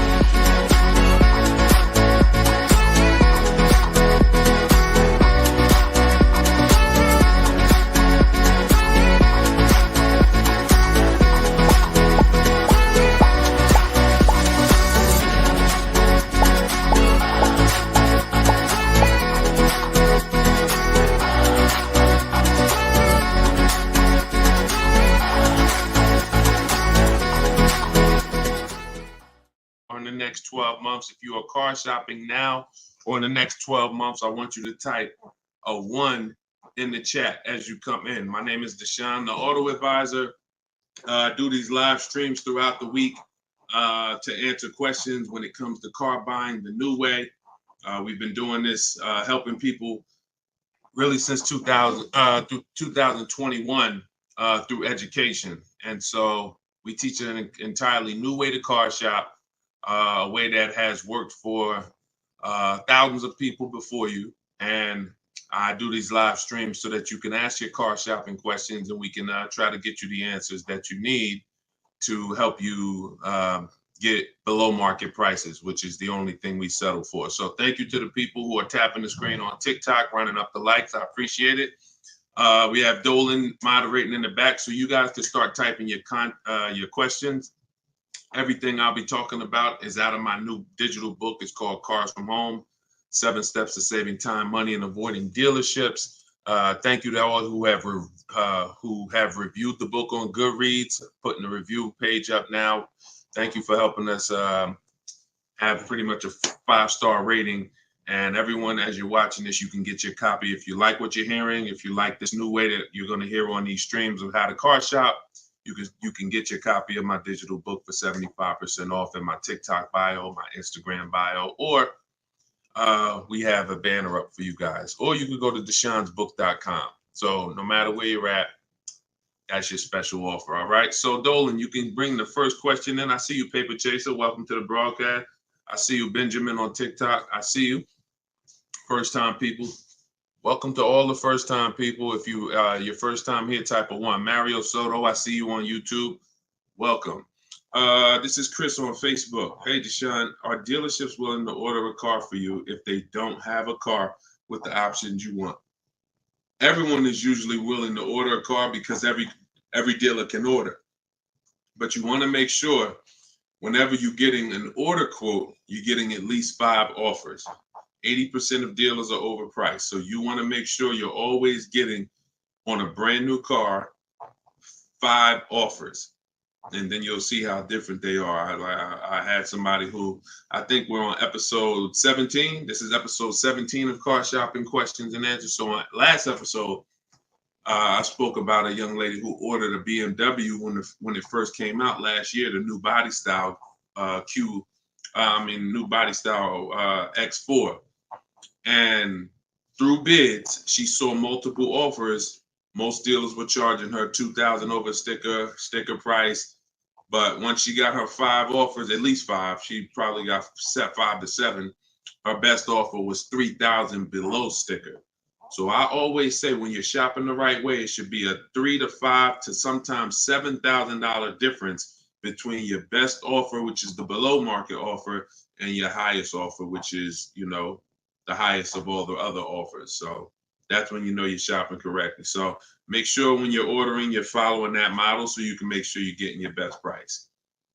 And you do this right from home. You could do it by phone, or you could do it my way, which is using the dealer's computer, the dealer's websites. We do copy and paste models to get quotes directly with dealers, speaking with them on their website. So as long as you do it, that's all that matters. All right, great question. Shoot the next one up, Dolan. Let me open up my phone on Instagram. My phone battery is low, but hope. Okay. Yes, everybody. This is our Tuesday 7 p.m. live stream. So this is live. Whenever you guys don't see the banner above me, then that means we're absolutely live, and you can ask your questions. We rebroadcast these streams all through the day, so you can send your friends, family to them. But whenever you don't see the banner above me, that means we're actually live, so you can ask questions. Okay, go ahead, Dolan. This is from TikTok.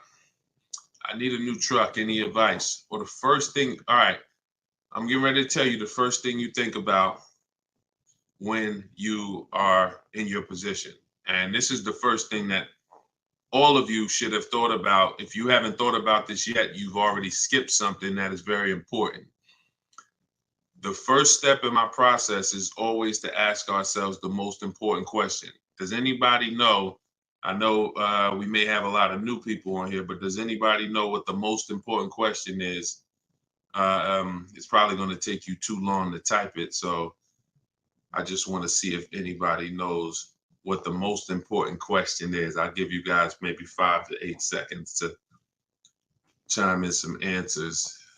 Can I afford it? That's a good one, but no, that's not the most important question. That comes a little later in the process. Come on, Benjamin, Charlie. Am I keeping the car 8 years? My man, way to go right there. DM me, man. I'm gonna get you a free copy of my book because I like that. All right, that's the most important question. Just DM me on TikTok. I can't read DMs, y'all. So if you actually have DM me, 99% of the time, I'm not gonna see it because I have a team that helps me with my social media. So I'm not seeing DMs because we just get way too many throughout the day. But in your case, yes, send me that. Yes, but that's the most important question because here's the thing. The first thing you want to think about is how long you're going to keep it because you're about to buy something that's going to go down in value. You're not going to get the most value out of it until after 7 years. that's when you're going to get the most value. Everything before that, who knows, when I break these things out, I'm showing you the depreciation curve. And this is how your vehicle is losing value. So if you buy a new vehicle, it's losing value like this. If you buy a used vehicle, it may be losing value like this, but it's going down thousands of dollars every year. So until you keep the car long enough, some of you are just not keeping your cars long enough to win, because you're turning around and replacing your cars while it's still like this. You're still losing $2,000, $3,000, $5,000, $7,000 a year, depending on the price of the car, in depreciation.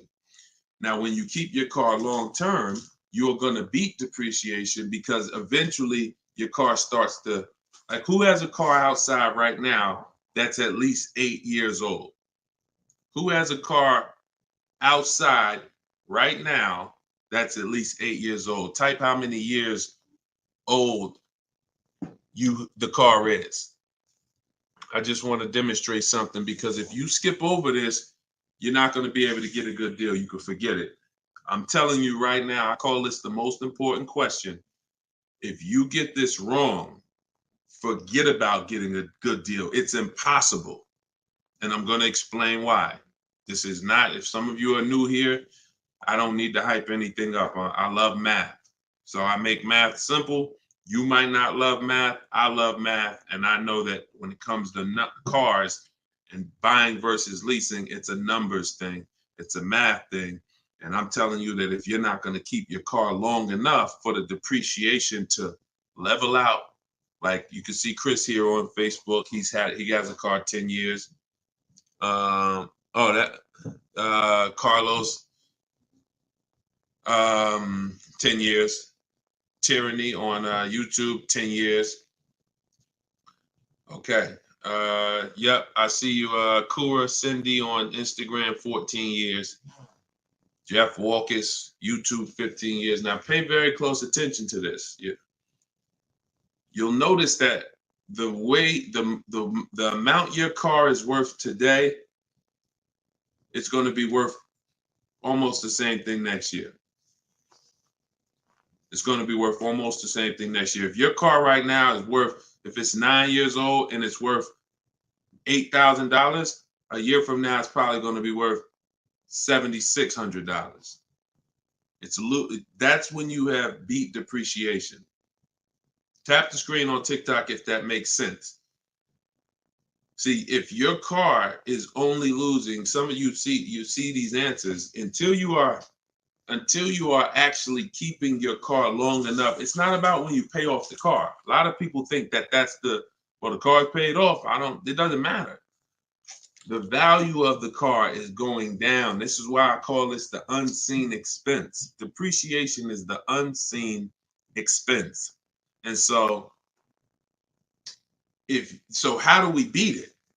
You can't replace the car in 2 years, 3 years, 4 years, 5 years, 6 years, 7 years. Can't replace it. You have to replace it either after that, or if you're not going to keep it that long, you should be shopping for a lease. And I'm going to show you the numbers before we move on from this. I'm going to make this point very clear. Now, this is step 1 in my book. This is why if you don't get this step, you cannot get a great deal on a car. So Instagram, I just want to let y'all know that if you're enjoying what we're doing, there's a button that looks like a paper airplane at the bottom of the screen. If you could hit that and just quickly in 10 seconds, tap 3 friends or 1 friend, anyone, I don't care. Just invite people over, because I know they'll appreciate it. Because a lot of you guys have friends right now that are outside in dealerships getting overcharged as we speak.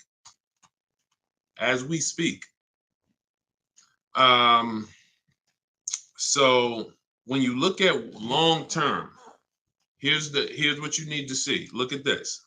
And I'm going to show you to end this question from TikTok, and why this is what I call the most important question. It's the first question: how many years am I keeping the car? Because look at this. I'm going to use an example of this lease deal that Zafrina just got. So now Frina she shops for a 2024 Jeep Grand Cherokee. It's a $65,000 truck. She got an incredible steal on this vehicle. Her payment is $579 a month on a $65,000 truck. No money down. So she did this. She got bids. You're not negotiating for these deals. So I'm just telling you, if you guys want to get these deals, you need to use what I'm teaching you. If you want to get it step by step, it's in my book, in my TikTok bio for 75% off. You won't even leave the broadcast on TikTok. You can get your book for $24 and you'll have everything I teach step by step. And same thing on Instagram, in my Instagram bio. You can get it for 75% off for 30 minutes. So I want to show you guys this. And you know what? That lease deal is too great. I don't even want to use that. Let me use something that our average people are getting no problem. Because Zafrina's lease deal was just ridiculous. $579, $65,000 Jeep Grand Cherokee. From home, by the way. 60 minutes. Maybe she put in 90 minutes. It was her first time using this stuff. 90 minutes. So Danielle got $550 a month. First payment was all she gave them. So there was no money down. She got an Audi A3, $44,000 new vehicle. She's paying $550 a month. Now, I'm going to ask you guys a question. Danielle gets this sitting at home. And look, she said, due to circumstances, because some people like Deshone, she might have had time, a lot of time to do this. You know, I need a car in like 30 days. But she said, due to circumstances out of my control, she posted this in our Facebook group. I had to lease something quickly. Yep. I took the course last week. And now, by the way, my book is my course. So don't think you have to get my Maps Academy to get this. My course is 7 steps in video form with coaching from me. My book is 7 steps in book form, and they're the exact same steps with the exact same scripts. So it's just how you, some people like Deshone, I win with the book, like Tiffany, other people who review, and some people do this. So it's all the same. It's just different learning. So the point is, I want to show y'all something. We're making a point here. So she got $550 a month, $44,000 car. How much is every $5,000 on a car loan, everybody? If you're looking, some of you have seen this in a video before. Every $5,000 that when you look at a car, you see it's $5,000, $10,000, $15,000, $20,000. How much is every $5,000 on a car loan monthly payment? Let's see if anybody's seen this. I'll give you guys another. Thank you, Nico Smooth. $100, perfect. Carlos Thomas, $100. Yes. So that is BG Meats. Yes, $100. Perfect. Perfect. Blooming Chosen One. Perfect. See, so this is why this is important for those of you who are going to purchase, not those of you who are going to lease. You need to know when you look at a car, if you see it and it says $20,000, you need to know that that is about $400 a month. $25,000 is about $500 a month, depending on the interest rate. Great interest rate, you could drop it a little lower. But average interest rate, that's what you need to be looking at. And you need to be, that assumes a 5-year loan. Because some people say, well, Deshone, if I take a 6-year loan, no, it'll be lower. But 6-year loans should be the max. See, there's different ways to budget. If I budget $500 a month and I say, well, how much car does that get me on a loan? 25 grand. Now that's for 5 years.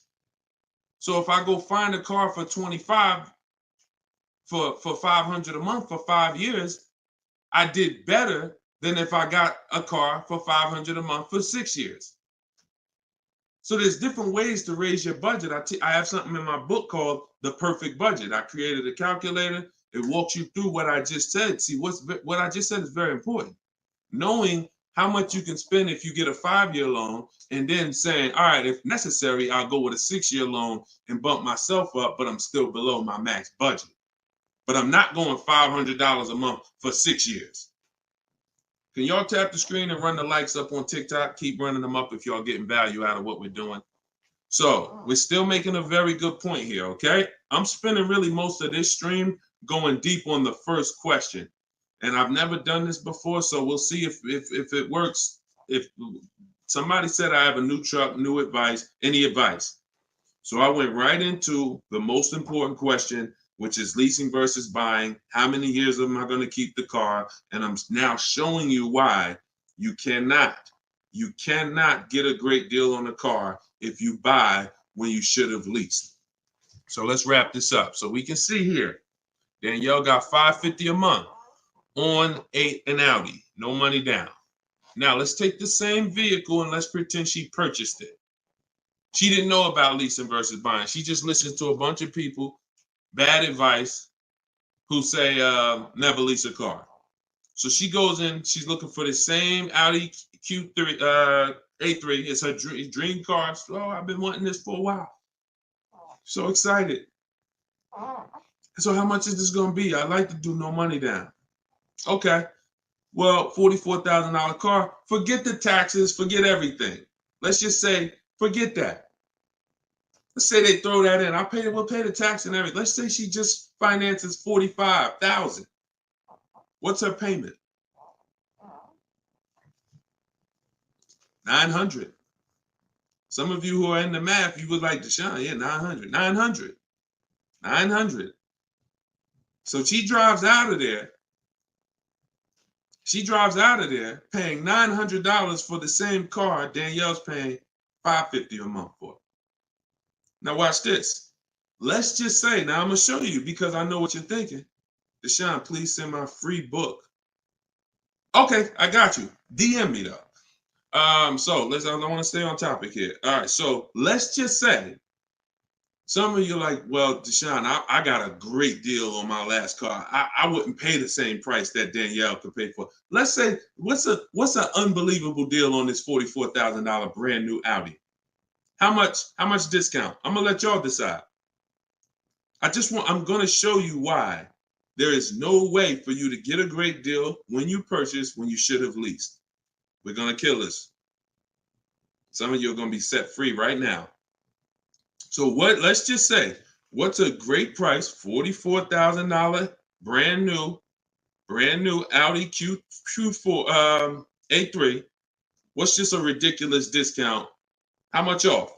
Let's say like the best deal that you could ever think on a brand new car. Look, all right, it's taking y'all a while to type. We're looking. What's up? Heck, none of y'all ever saved money on a car before? Some people, oh, Deshone, I didn't think we could get discounts on cars. All right, I like that. Nico Smooth, I like that. Let's say the person got $10,000 off. Okay? They got $35,000, which is essentially, let's say they got $35,000. The car is $44,000. So let's say they got $9,000 off, which is essentially 20% off the price of the car. Just brand new, nice, popular car. They catch the dealer sleeping, getting bids from home. $10,000, $9,000 off, $35,000. That's what they're getting the car for. Put your taxes on there, because now we're already being super unrealistic. We're not gonna be ridiculously. Let's just say taxes are on there. You know what? Let's just say no. How about this? Not only did she get 20% off, they paid the taxes too. So she really got like $13,000 off. We'll pay the taxes too. Just finance $35,000 even. What's her payment? The most ridiculous new car deal we could ever imagine you've ever seen, we just went over. To show you, no matter how good this is, she still is about to lose because she's purchasing and she should be leasing. Watch this. And I'm going to tell you, when the person who purchases wins, $700. Thank you, paper chasers. Lisa, $650. Those are the estimates. Where do we win at? Imagine if I just gave y'all a ridiculously unreal situation that will never ever happen, but just to illustrate, if that ever happened, 20% off the car, pay the taxes, her payment's still higher than Danielle leasing. So when does the person who buys win? When they keep the car long enough to outlive the depreciation. Very simple. 8 years. 8 years. It's no comparison. So like you're sitting there and you're like, Deshone, I bought my last car and I've been buying cars all my life. I was just taught you buy your cars, you don't lease them, but I never keep them more than 8 years. If that's you, I want you to type a sad face.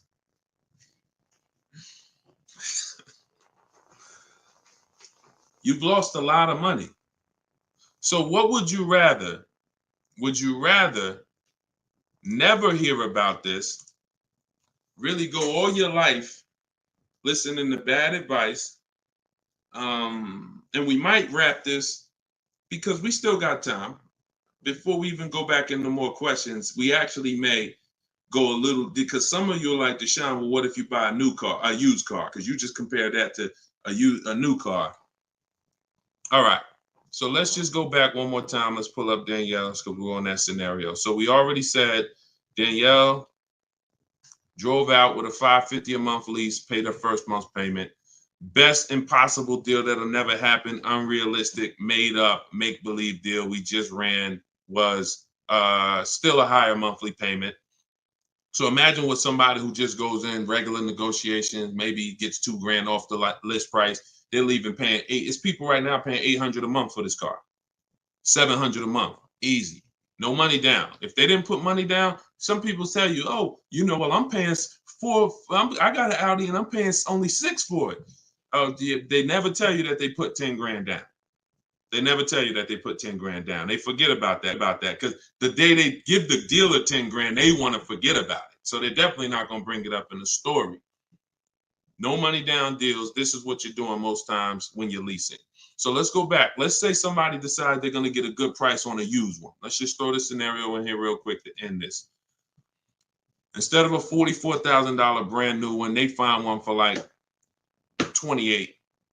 Great used car price, 44,000 new. I got one for 28, maybe 4 years old, low miles, 36,000. Great deal, below market deal.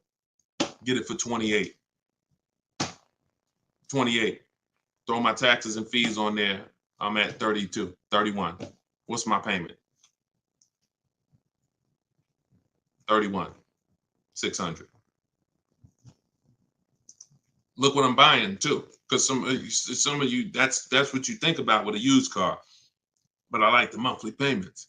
But Danielle's driving a brand new 44,000, never been titled. She's the first person to sit in this new car smell, like real new car smell. Latest and greatest options and features, full warranty. If anything breaks on the car, she's covered for 4 years. She won't lease it. She won't have the lease for more than 3 years. She's paying $550 a month. A person who's buying this same car is paying $800 a month, $900 a month. And a person who's getting a used version of this, 4 years old, 1 year left on the warranty, 3 years old, 1 year left on the warranty, and they're paying $600 a month. Everyone's paying more than her. And these are lease deals that we get all day long. Everyone's paying more than her. We can put every scenario. Only person that's not paying more than her is somebody who just drives like a 10-year-old Audi, 12-year-old Audi. They go pay cash for it, buy it from Facebook Marketplace or something like that, or people who go to the auctions and get, like a 12-year-old one. Those are the only people who could, flip cars and not lose. Everybody who's buying new cars, newer cars, is paying more than her. It's people paying $500 a month because they bought their Toyota Camry. They're paying $600. So you're paying $600. She's driving an Audi, $44,000 vehicle, no money down. You're paying $600. You're driving a Toyota Camry that you're not going to keep for more than another 2 years. Any car, replace it. Chevrolet, you could be, Camry, Honda. You're not keeping these cars more than 8 years, and you're paying these ridiculous car payments, and you're the ones that, unfortunately, because you believe bad advice, you are not winning. You're losing. But would you rather me not tell you? God willing, you're like, man, I'm glad I'm young. I'm going to still buy more cars. Most of you are still going to buy more cars. It's good for you to find this out now rather than you never found out and you just passed it down to your family and your kids. And now They heard they don't lease. Now you got your 25-year-old. He never heard about leasing. He goes and he gets himself a $30,000 car because he got a good job. He said, all right, I could afford a $600 a month payment. He gets a $30,000 car. His payment is $600 if he put no money down, or maybe he put 10 grand down, whatever. Point is, he's paying between $400 and $600 a month for this car when he could be leasing a brand new version of that car for $350 a month. $350 a month, $600 a month. These payments are nowhere close. It's nowhere close. Depreciation is the unseen expense. So this is all step one. See what I'm saying? So when you're reading my book, you're going through leasing versions. I got a video on this, by the way. This is in my digital book. I'll link to certain videos to help you guys really understand certain concepts. But this is what we do. This is step one.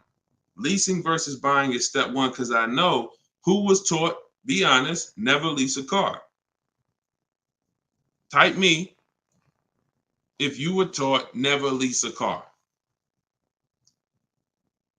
You don't need a down payment, Lisa, and you don't need excellent credit. You need good credit. No down payments. I can show you right now, Lisa, on the screen. You can't see it because we rebroadcast these shows on TikTok, but you'll see it on Facebook, YouTube, or Instagram because they can see the slides that I'm sharing. Like every deal that I'm gonna show, like Kimberly. Look, she got a $91,000 Maserati. $944 a month, 39-month lease. $944 a month, $91,000 Maserati. She got bids. Use what I'm teaching you in my book.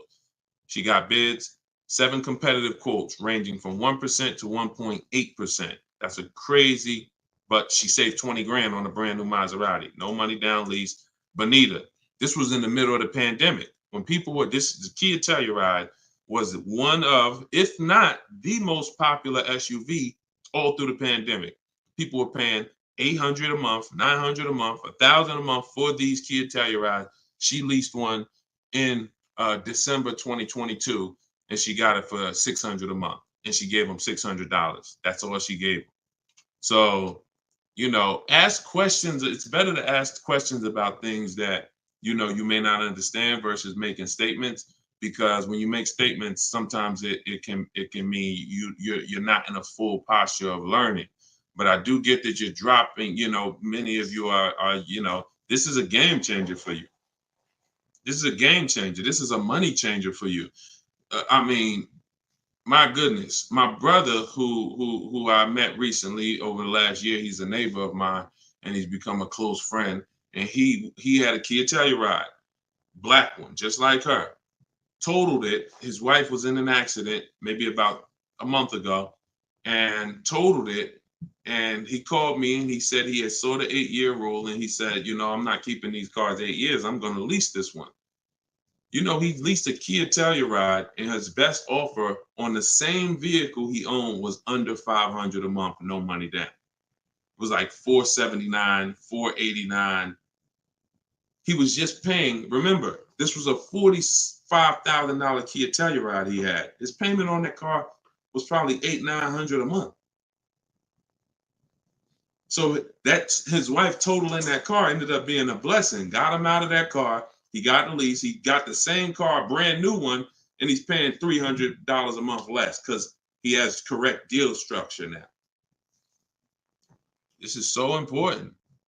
That's why I call this the most important question in my book. And this is step one in my process, is you ask yourself the most important question. So I'm gonna put the banner back up for you guys on Facebook and YouTube. You can actually go to deshonsbook.com. Dolan pinned a comment in the Instagram section, in the Instagram comments. Also in the Facebook and YouTube comments, we've pinned Deshon's book. You can get your copy for 75% off. It's a digital book. So it goes to your email. Make sure you check your spam and your junk folder, but it goes there. You can get it in 3-4 minutes, and you won't pay the normal $97 if you get there before the 30-minute timer goes down. Once the time expires, the price is $97, which is the normal price, and it's worth more than that. It's worth thousands. I wouldn't price it at $97 if it wasn't worth thousands and thousands of dollars. So, but you can get it for 75% off that. You can get it for $24. if you get to my TikTok bio, my Instagram bio before the timer expires. But that's leasing versus buying. That's a quick comparison of leasing versus buying and how there's no way to get a great deal if you buy when you should have leased. No way. So some of you are going to be like, oh, well, I want to transition because I want to get out of my car that I'm financing and move to a lease. You should do that as soon as it makes financial sense. And that means sometimes you have too much negative equity. You can't move right now. So you may have to wait a year or 2 years before you can actually move over.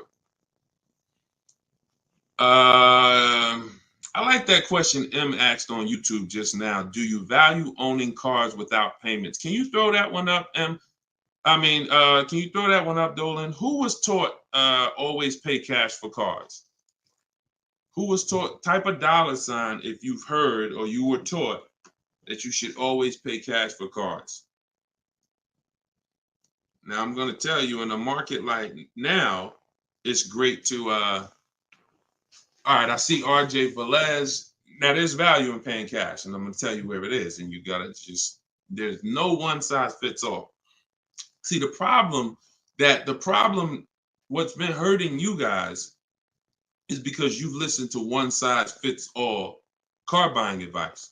So usually whoever is giving you the advice, they're telling you to buy cars the way they buy cars. Tap the screen on TikTok if this is making sense to y'all.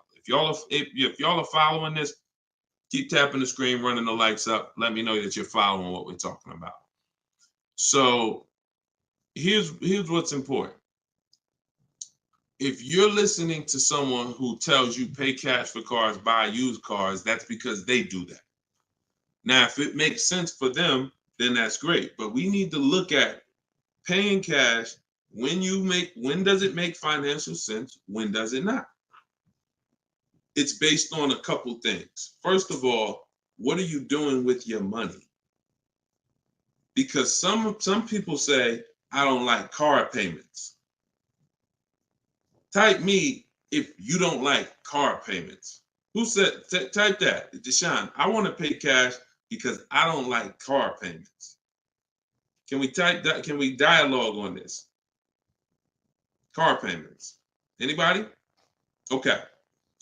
May not be that many of you right now.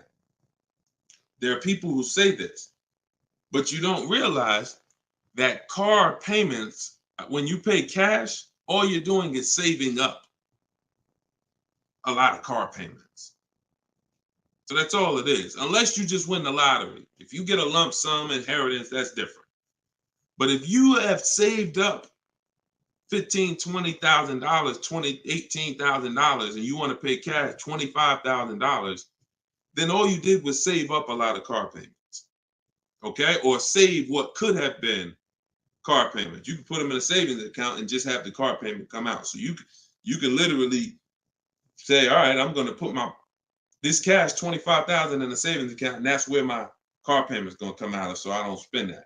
If it makes more sense for me to pay cash, then I'll take the cash. And when it usually makes sense is when the rates are very high.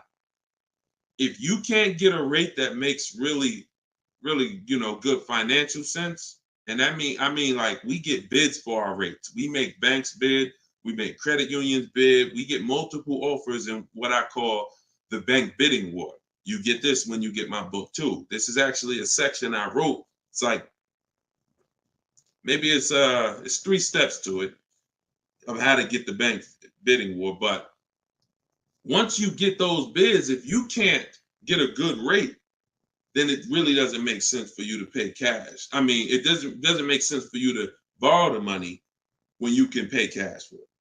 But there's an exception to this. What people are doing with their money is relative. So let's just say somebody is investing their money and they can get 10% on their money or 12%. Some of you are in real estate. Some of you are in good investments and businesses, investing into small, things that you can get 15, 20% returns on your money. It doesn't make financial sense. If you could get that type of return on your money, why would you want to put it into a car that's going to get you not just a low return? What's the return on a car, y'all? When you pay cash, you pay $25,000 into a car. What is the return on that? on the cash. What's the cash on cash return? Because I don't want to talk about this much because everyone's not paying cash. It's a small number of you who will, but I want you to be able to know when this is a financial conversation that if you're paying cash, you should understand this. If you got $20, $30, $40,000 saved up, you thinking about paying cash for a car, this should be an easy conversation for you to follow. Okay. All right. Actually, everybody said the return is 0. I haven't seen anyone who's correct yet because it's not. The return would be 0 if you put the 25 in and then 5 years later you came back and got your 25 out. That's a 0 return. If you put 25 into an asset and then you come back in 5 years and you should give me my 25 and they say, well, it's 5 years later, this asset is now only worth 12. What's the return on that? What's up, Big Spoon? What's the return? Not 0. It's negative. It's negative. So you wouldn't take money out of investments that are getting you 10%, 12% or more to put into something where that cash is going to be a negative return on your cash. So that's one thing to consider based on who you are. Another thing is to consider if your money's not invested, you're not doing anything with your money, then just keep the debt down. Keep the debt down. Another thing we do is we see if there's any special rates on the car we're buying, because and when rates are high, traditionally, you're not getting a low rate from a bank or credit union. Rates are 6, 7, 8% on average. You're not going to see 3%. But sometimes you'll see 3% as a special rate. That's car specific. So if I'm shopping for a Mazda CX-5, I'm going to check to see, do they have any special rates this month on the car I'm shopping for? It might be 2.9, 1.9, 0% sometimes.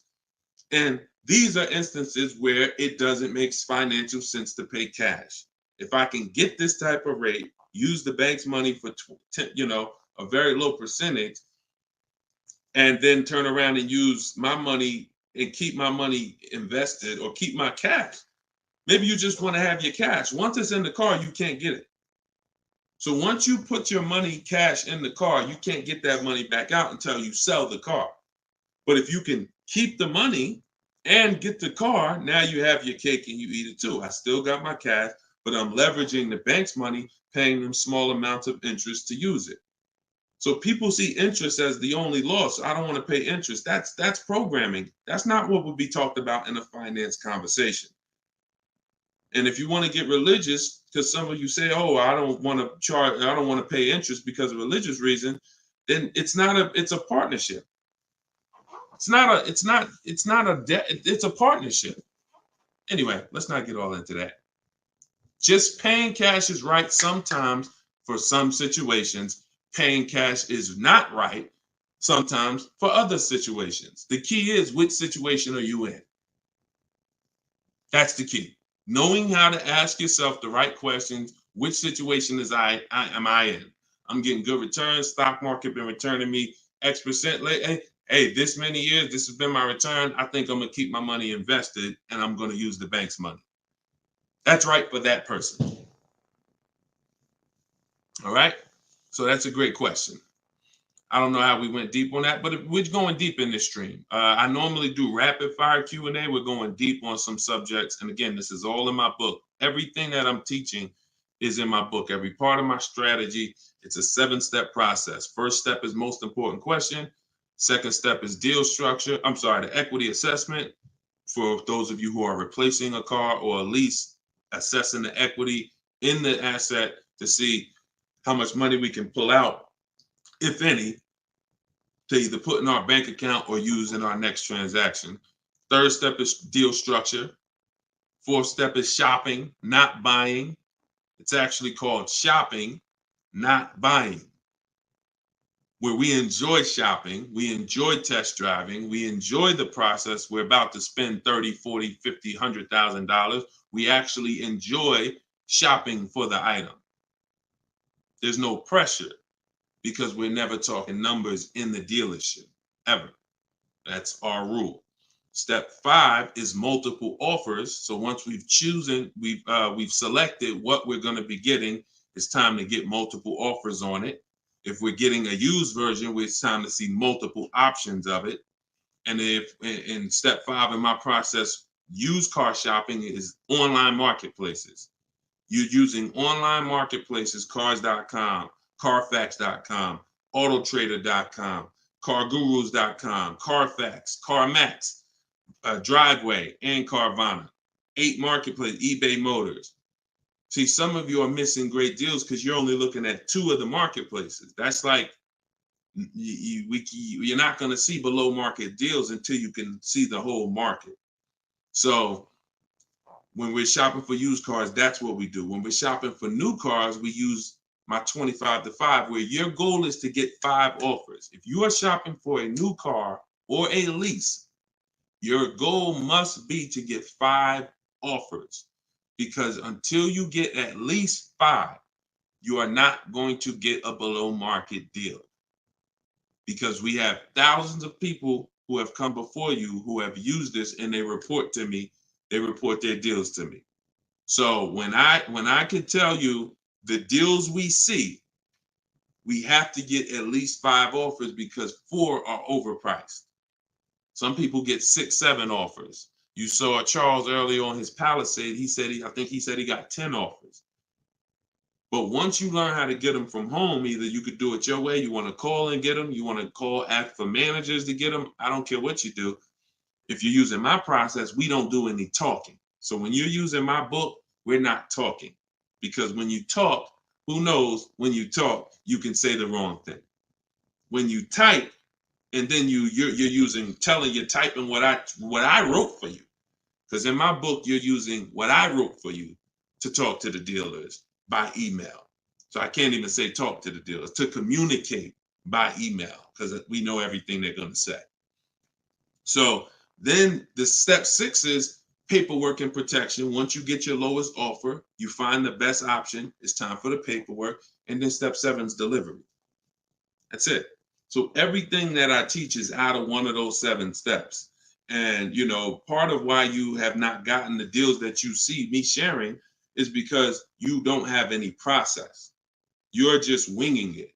You're just hoping things go well for you. And that's just not a place of empowerment.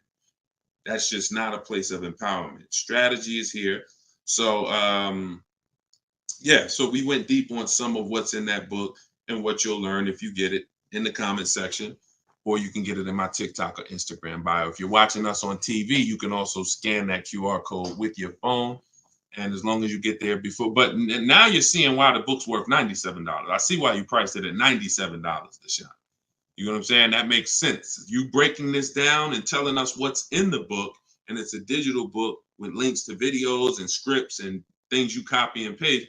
Oh, I see why this is a $97 book that you can get for 75% off.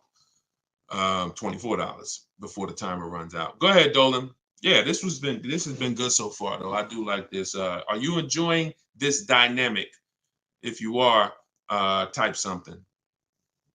The word something. Let me know you're enjoying this. All right, this is from TikTok. I'm told lease deals are new each month. Yep, they usually are. Why shop if brand has same financing deal? There's no same financing deal. So lease deals change every month. I'm going to make sure I'm trying to understand your question right. I'm told lease deals are new each month. Lease deals usually change every month. Sometimes they'll run the same one for 2 months, but usually something changes about the lease deal either every month or every 2 months. Why shop if the brand has the same financing deal? Well, we're shopping for offers. So shopping is to get offers. The financing versus leasing is the first question you should be asking yourself, though.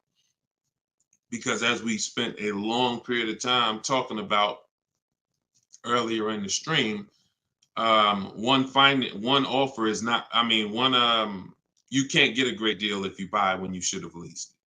So if you didn't see that, definitely watch the replay on YouTube or Facebook. But the financing and lease deals are extremely different, and they're going to be entirely different prices. And we can't even depend. We don't even. Another thing you're doing, if you're buying a car, looking at the special finance deals is important, because that's how we see if they have 0% or 2% or 3%. But looking at the lease deals is absolutely pointless. Looking at the lease offer I don't even call it a deal. It shouldn't be called a deal. Anything that 100 people can come in and get is not a deal. You're not going to offer a deal to 100 people and say, hey, come on in and we make almost no money. See, what Charles paid, look, on his Palisade, $48,000 Palisade, he's paying $597 a month. Sean getting he got his F-150 Lightning XLT, $73,000 truck. His lowest bid, he saved, he got it for $4,999, what's this? $21,000 off is what he got. We're showing it on the screen right now in case you think we're capping. We don't need to. This is, look, Frina, y'all saw Frina, 579. This is Tiffany, who wrote us in when she got her deal using my book. She said, I believe we got a good deal from what we learned from the book. Look, it was a $44,000 MSRP that she got $6,530 off the price. That was her lowest bid. So you're nowhere close to what normal people are paying and what is advertised on these vehicles. What's advertised on these vehicles is not a deal. A below market deal is something where the managers don't really want to make it. But you know what? It could happen for a number of reasons. Somebody wants to beat their competition. Sean said he had to go 100. We shop out of state. You'll get very used when I walk you through shopping from home, and you'll see. I mean, if you're gonna do it your way and you get used to it, you'll see you're in more control. You're in control.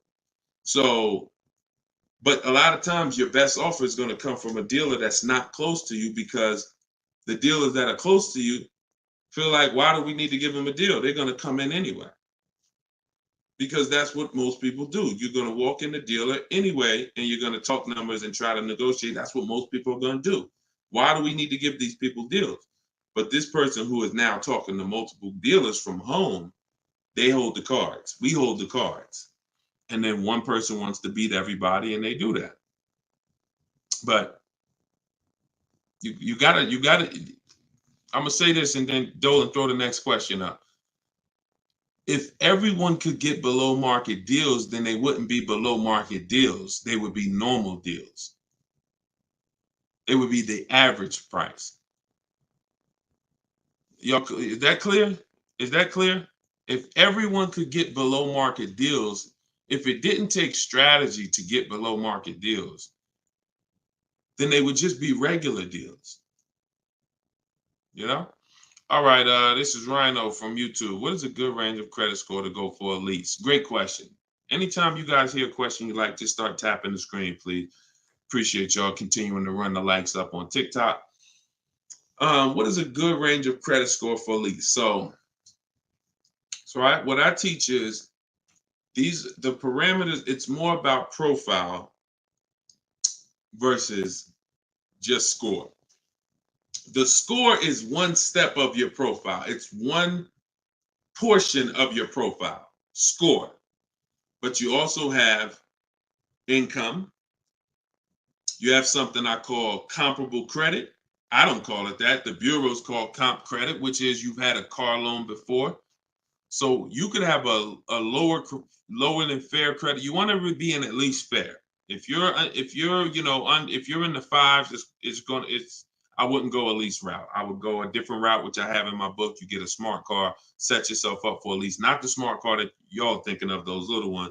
It stands for saving money at the right time. We get the smallest car we could get a loan on, pay the payments for 2 years, then we flip into a lease. Because again, payment history weighs very big.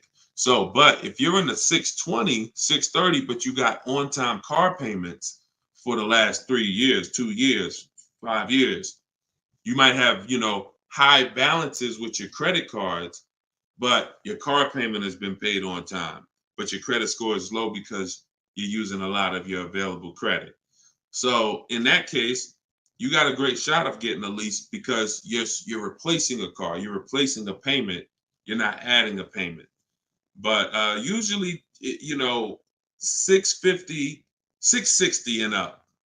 660 and up is usually the best to stay out of that manipulation zone.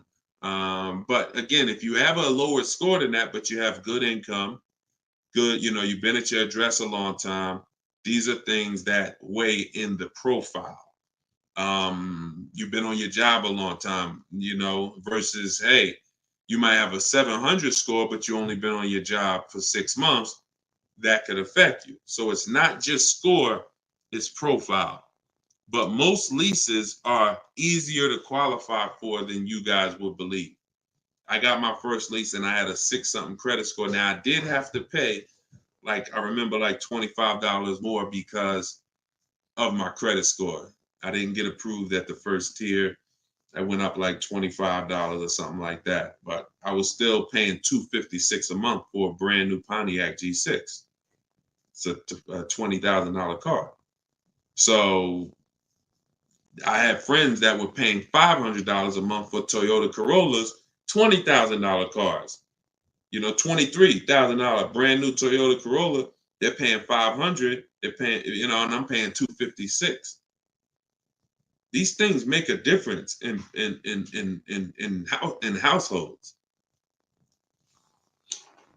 Thank you for answering, brother. Just purchased your book too on your website. Enjoy it, brother. Now, I don't even say enjoy it. I use it. Use it. And there's 2 ways to use it. I don't recommend going through the book and then shopping. I recommend you don't, the book is written in a way where I ask you, it's like if you called me and said, hey, D, what's my first step? Here, do this, and then call me back. You wouldn't call me and be like, Deshone, give me all the steps. I wouldn't give you all the steps because you would forget them. I would tell you, all right, how many years we keep in the car? 4. Okay, we leasing. How many years we keep in the car? 10. All right, we purchasing. Then we're gonna move to the next question. We need to do our equity assessment. Go on these websites, call your bank, get your payoff, do these steps, call me back. Okay, boom, I did that. All right. So once you put those things in an order, you'll see that you threw me off, Dolan, throwing that question up. But yeah, Rhino should. Oh yeah. Anyway, what I was saying is use it. So you could go through the book. I would recommend you go through it, do one step, check it off before you move to the next step, so that by the time you get to step 7, I'm congratulating you, saying, let's get ready for delivery. Not, oh, I'm at step 7. I read the whole congratulations. Oh, that was so nice. That nice message you write to us when we get our cars at the end. That's nice, Deshone. You shouldn't be reading that until you got your car. You get what I'm saying? I'd rather you go through the book that way. It'll be a lot quicker, a lot more effective for you. All right, but use it. Use it. Great. All right, Dolan, throw that up for me now. Thank you, man. Appreciate you. Okay, Freon on YouTube said, what about refinancing when the rate drops? Absolutely. If I'm buying a car and I'm paying a high rate, what is considered a high rate, 7-8%, depending on the car. Now, there are times where rates are high. That's the best offer you could get. But there are times where we know rates are 3%, 4%. There's time when the rates was 2 and change from the credit unions and things of that nature. So, relative to what they've been, these rates are high. So, yes, as long as you have a great car, the goal is always to get a great car. You could change the loan, like Freon said, by refinancing. So let's say I have horrible credit, 400 score, I need a car. I'm going to make sure the car I get is absolutely a great car. I mean, it must last. This is the thing you need to be looking for. I need to make sure I'm getting a car that's going to last, because I could always fix the loan. But if you fix the loan refinance, but you got a bad car. You got a car with 100,000 miles on it, and now you're saying you're going to keep it 8 years. You're not keeping that car 8 years in a lot of cases. It has too many miles on it. So you should be shopping for a car saying, okay, I'm planning on keeping this 18 years. I want to get myself something with 60,000 miles. Now that might mean you can't get the big SUV. But if you get the big SUV and then the car breaks down in 4 years, it defeats the purpose anyway. So you could always fix the loan. Don't get a bad car. Very, very important. Or that really destroys a lot of these long-term plans that you need to have. Okay? But yes, everyone will be refinancing when the rates drop. That's for sure. Go ahead, Dolan. Next one, please. Great questions. Great questions. Yes, these are some great questions. From TikTok, I have a car with a lease ending in a couple months. Buyout is 35, but Kelly's Blue Book is 44. Should I buy out the car with the option to sell after? We don't usually buy leases, in fact, ever. Why are we so big on buying our leases? Who told us that was a good idea? Who told us going from buying? Think about this. 3 years ago, I drove off the lot with a very nice brand new car that I was paying, hopefully, a decent payment on. Why am I going to stop doing that to now buy a used car? What's the benefit to us buying these leases out? Maybe I don't see it, because what I explain is it's a horrible idea. It's a horrible idea. One exception, if you're keeping the lease 8 more years after you buy it, then it's fine, because it's just like you bought a used car. So you really kept the car how many years if you leased it for 3 years and you're keeping it another 8? See what I'm saying? 11 years. So you're going to win. It's still a bad idea, but you'll win somewhat if you keep the whole car 11 years, because I'm going to tell you why. Once you get the used car, you reset everything. You got that's a whole separate transaction. If you lease a car, your payment on that lease is going to be, let's just say your payment on the lease is $450 a month. What you're going to find in most cases, if you buy the lease out, to get a $450 a month payment, you got to take a 6-year loan. To get a $450 a month payment, you got to take a 6-year loan. So you already leased the car for 3 years, and now you're purchasing the balance for another 6. You leased the car for 3, you're purchasing it for another 6. That's 9 years. So why did I just say the only way to win when you buy your lease is to keep it at least 11 years? Because how many years of payments are most people going to have? 9. 9.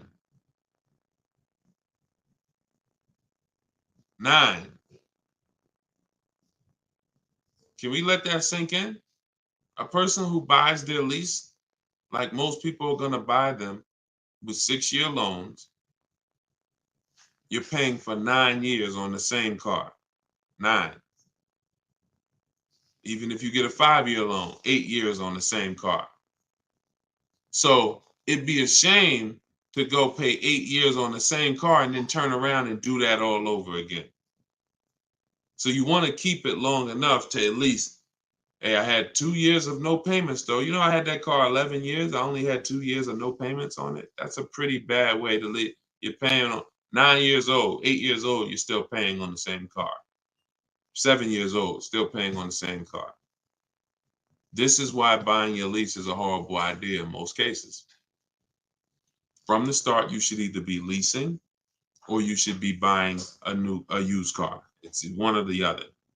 And you're buying a used car that if you plan to keep it 8 or more years, you're leasing if you're not planning to keep the car 8 years. That's it.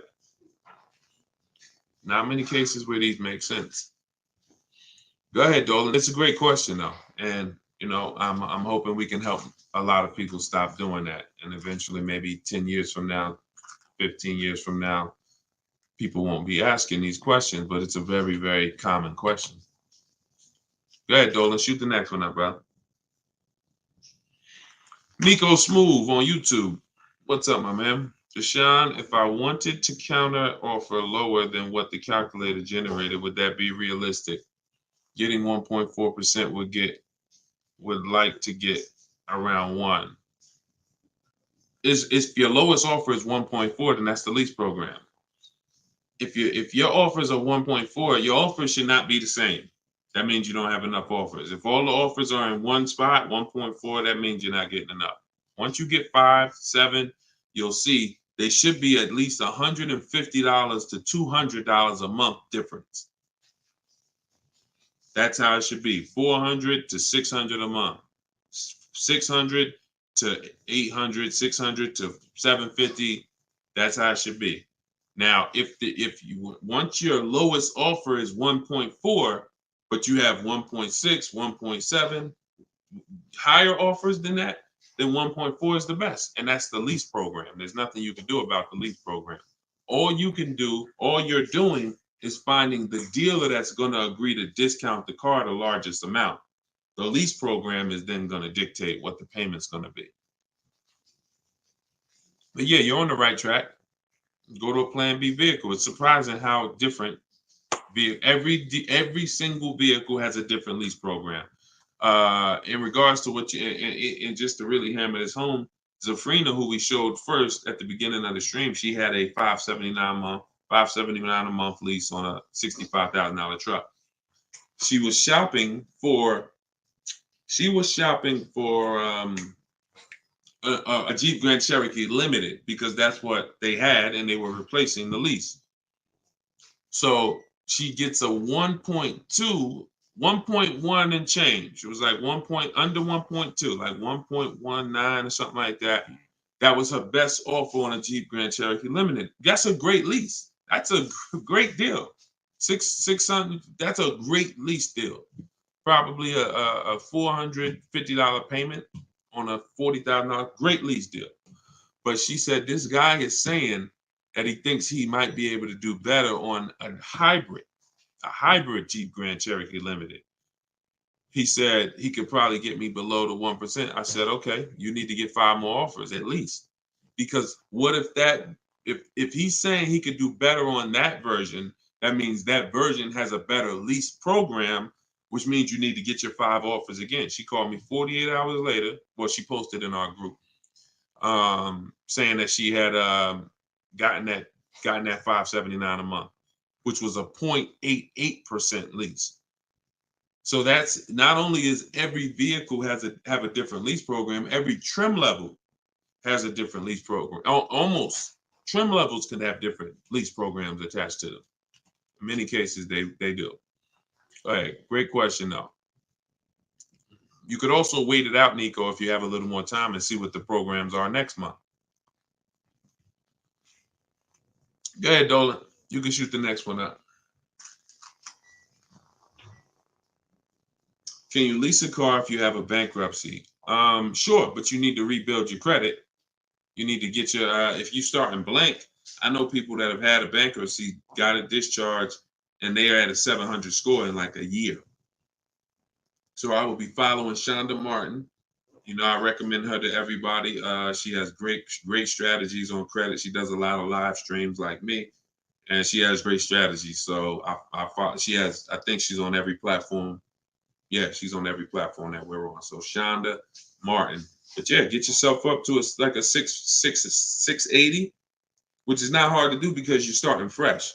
Many times a Chevy or a Ford, a Honda, Hyundai, Mazda, Subaru, these leases don't need you to be incredible. If you have a good job, long history on your job, and a 680 score, you're going to get most of these leases. These are not like luxury leases to the point where they're snooty. All right, go ahead, Dolan. Genesis on YouTube. So how can you lease out of state with the current lease looking to trade in? But I heard Deshone say out of state lease deals are good. Well, if it's the best offer, you go as far as you need to go to get 5 offers.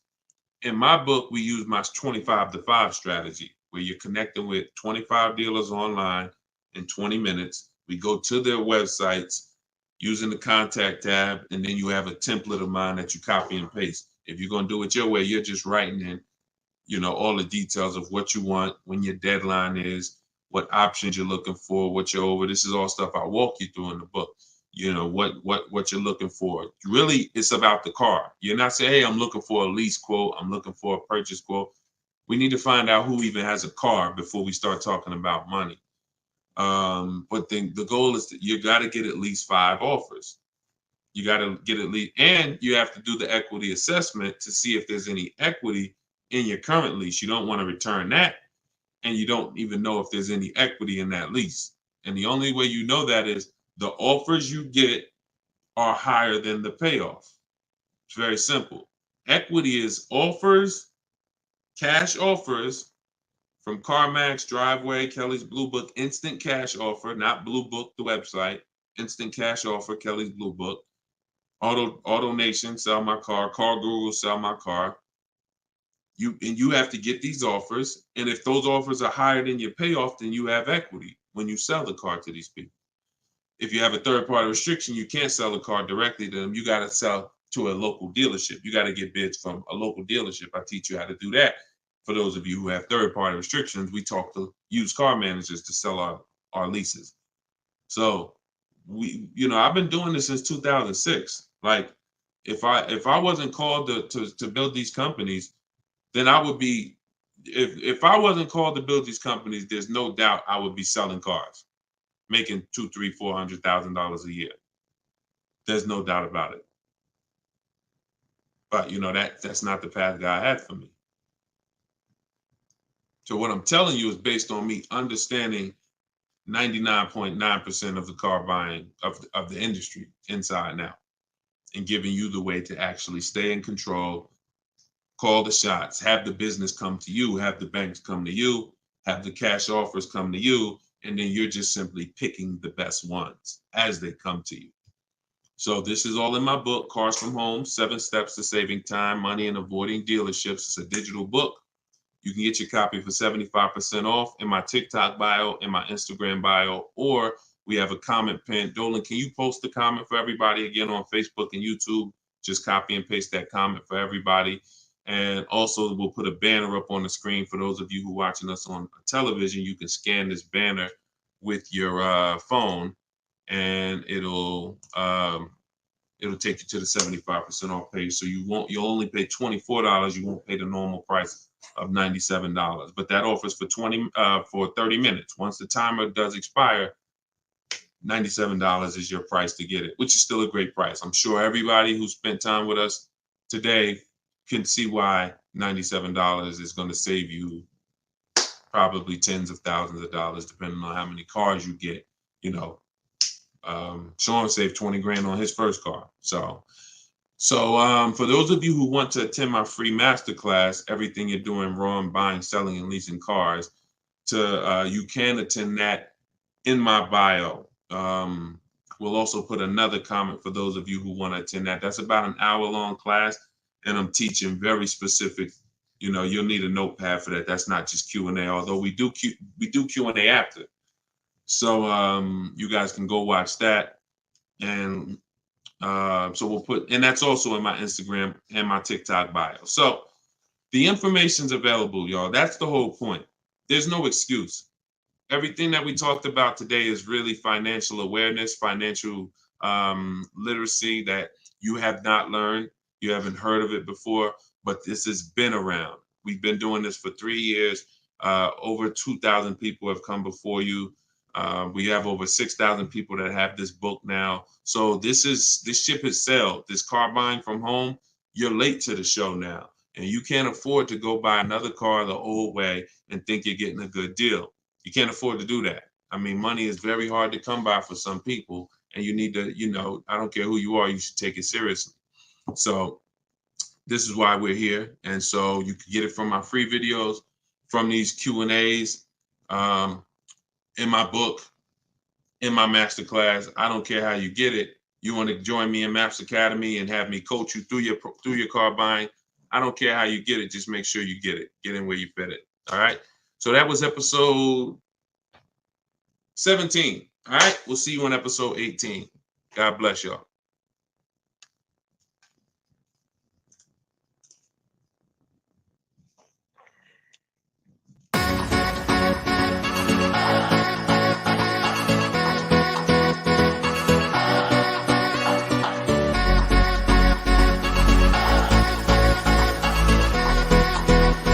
The worst possible thing you could say when you walk into a car dealership. I spent 5 years with Mercedes-Benz, 5 with General Motors, and the worst thing a person could say when they walk in is, if you could just get me to this payment, we got a deal. So your loan's probably still like 19, which means you got to pay to get out. You're upside down. It's called negative equity.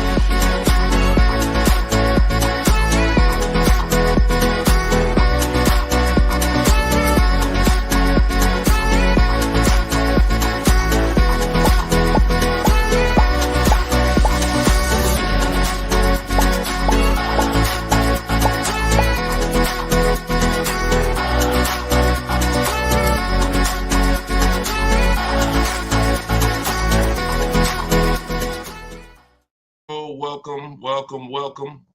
This is episode 17 of Car Shopping Questions and Answers. I am your host, Deshone the Auto Advisor, and we do these live shows throughout the day, throughout the week, to make sure that you have access to cutting edge car shopping strategy, which is the science of making dealers and banks bid for your business instead of negotiating the old-fashioned way. So that is what we do here. Frankie boy, good to see you, Frankie boy, on TikTok. Kev, I see you on TikTok. We are live on all 4 platforms: TikTok, Instagram, YouTube, and Facebook. We have Dolan in the background. He's going to be pulling in your questions for the show. So as you're here, you can start typing your questions. Let's get the housekeeping out of the way as well. Could everybody who shares great information hit the share button? Also, I'm the author of the new digital book, Cars from Home. It's called Car Shop. It's a 7-step system that we use to car shop, and we get bids from home. Everybody that you're going to hear me talking about today, I'll be sharing a lot of different people throughout the broadcast that use this system, so that you can see the different results that you will get when you start learning to make dealers bid for your business instead of negotiating the old-fashioned way. So thank you to everyone who has reviewed the book. Again, this is our Thursday, 12 p.m. live. It's May 9th, so you guys can start typing your questions if you are here with us live. And for all of you who do want your copy of my new book, Cars from Home, 7 Steps to Saving Time, Money, and Avoiding Dealers. We have a link in the comment section on Facebook for you guys. We also have a link inside my TikTok bio, inside my Instagram bio, that you guys can use to get your 75% off your copy. So you won't pay the $97 price. You'll pay $24, but it's only for 30 minutes. So once the 30-minute timer is up, the price is $97, and it's a great price. So all of these people you'll be hearing throughout the show have used the strategies that are in this book to save thousands and thousands of dollars from home. And that's where I'd like you to be as well. So, Dolan, as you get the first questions coming in, feel free to throw them up, and we'll get right to it, y'all. Let's go. Whenever you don't see the banner above me, you know we're actually live. When you see the banner, that means we're rebroadcasting, because we do rebroadcast this show throughout the day. But whenever you don't see the banner, that means we are absolutely live. Okay, so start typing your questions. Type them fast, and we'll get to it. T. Del Mar on Instagram. I'm leasing. Now test drive. Why do I ask for an older salesperson? Won't any salesperson be okay? No, any salesperson will not be okay. Some salespeople will bring you in for a test drive. we talk to people who are experienced in the dealership. So when we talk to them and we ask them, do they have a car that we're coming to see? We know 9 times out of 10, they're going to be honest with us. You get a new kid on the block or a salesperson who doesn't care about this stuff, they'll get there. Who's ever gotten to a dealership, was coming for a test drive, and then the dealership said, oh, that car got sold, or that car is not here anymore by the time you get there? If you've ever had that happen, type me. You set up a test drive, you come in, oh, I was coming to see that car. Oh, it sold like, 2 hours ago. It just sold. See, when you're dealing with experienced salespeople who are honest, exactly, Peaceful Grace on TikTok, you understand.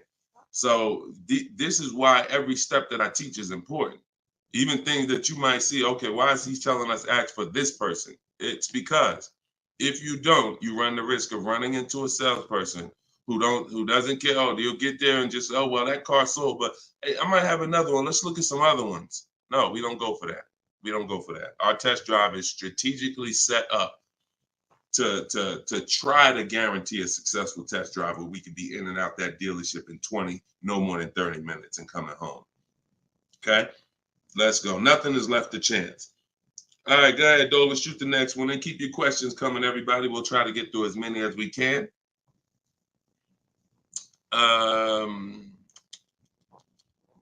I see you got all right, we got one that just came in on TikTok. We'll give everybody a chance to come on in and start typing your questions. Try to type them all in one question, kind of one long question versus, continuations and continuations. Shaderick Will on TikTok. How do I get out of a finance contract without it being on my credit as a repo? How do I get out of a finance contract without it being on my credit as a repo? Well, let's talk about how not to do it. If they take the car back because you didn't pay them, that's a repo. So if they take the car back because you didn't pay them, that's a repo. So if you do that, that's a repo. So let's talk about how not to do that. You could sell the car. The only way to get out of a car without it being a repo is to sell the car. So you need to find out what your equity position is in the car. You need to call the bank, ask them how much you owe. That's called a payoff. Get your payoff amount, how much you owe, and then you're going to get offers. You're going to do what we call an equity assessment, where you go into the 6 online car buyers and you get you get these bids. CarMax, Driveway, Carvana, Kelly's Blue Book Instant Cash Offer, AutoNation Cash Offer, and Car Gurus Sell My Car Cash Offer. Those are 6 different cash offers that you're going to get, and whichever one's the highest, that's the one you would take. What's up, Dave DFW? I see you. What's up, Yono? That's how you get out of the car. The only way you're going to get out of a car you want to replace people is to sell your way out of it. Because we don't trade. In most cases, we do not trade because you don't get all the money. When do you get all the money trading anything? You know what I'm saying? Who can tell me an item that when you trade it, you get the most money possible for it? I'll wait. Anybody?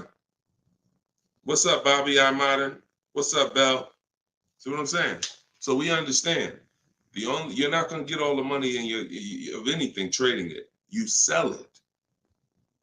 That's the way. And most times you guys are taking $2,000 to $3,000 to $4,000 less for your vehicles, trading them. You're losing. See, again, you can't take the price, the monthly payment seriously, but not take the price of the car you're buying seriously. Not take the shopping for your interest rate seriously. Not take the selling of your old car seriously. Because you may be more focused on saving $1,000 off the price of the car you're buying, but you're not putting that same energy into how you shop for your loan. You're giving the bank $2,000 or $3,000 more because you're paying higher interest. Or you're not doing this bidding process. You're trading in your cars. and you're paying $1,000, you're getting $1,000 to probably $4,000 less than what you would get selling these cars to online car buyers. So that's how you get out of a car. Only way you can do it is to sell your way out of it. And if you have negative equity, to pay the difference so that you can get out of the car.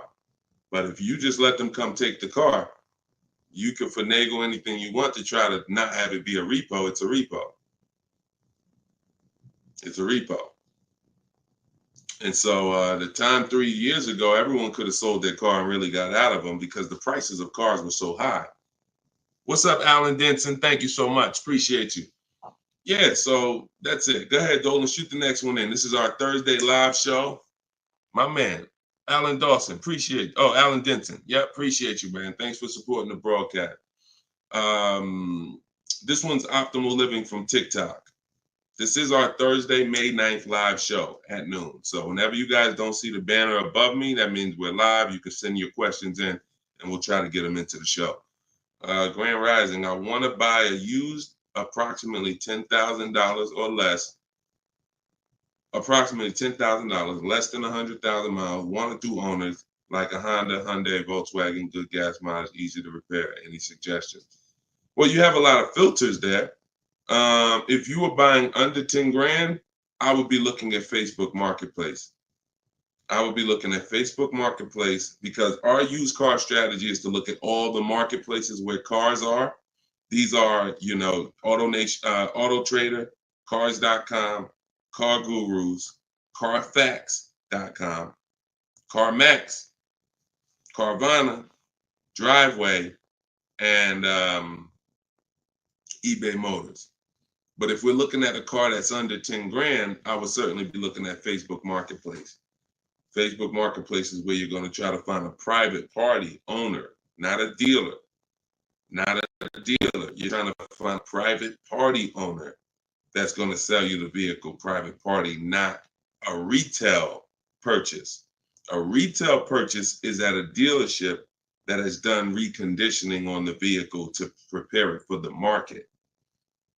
And so you're paying for that. You're paying probably 10% more for a retail purchase because it goes through the retail process. But if I'm spending under 10 grand, I'm looking at Facebook Marketplace to look at to get a private party sale where I could save probably another 10%, maybe a little more below the retail price. But that's really depends, price specific. Same thing with selling cars.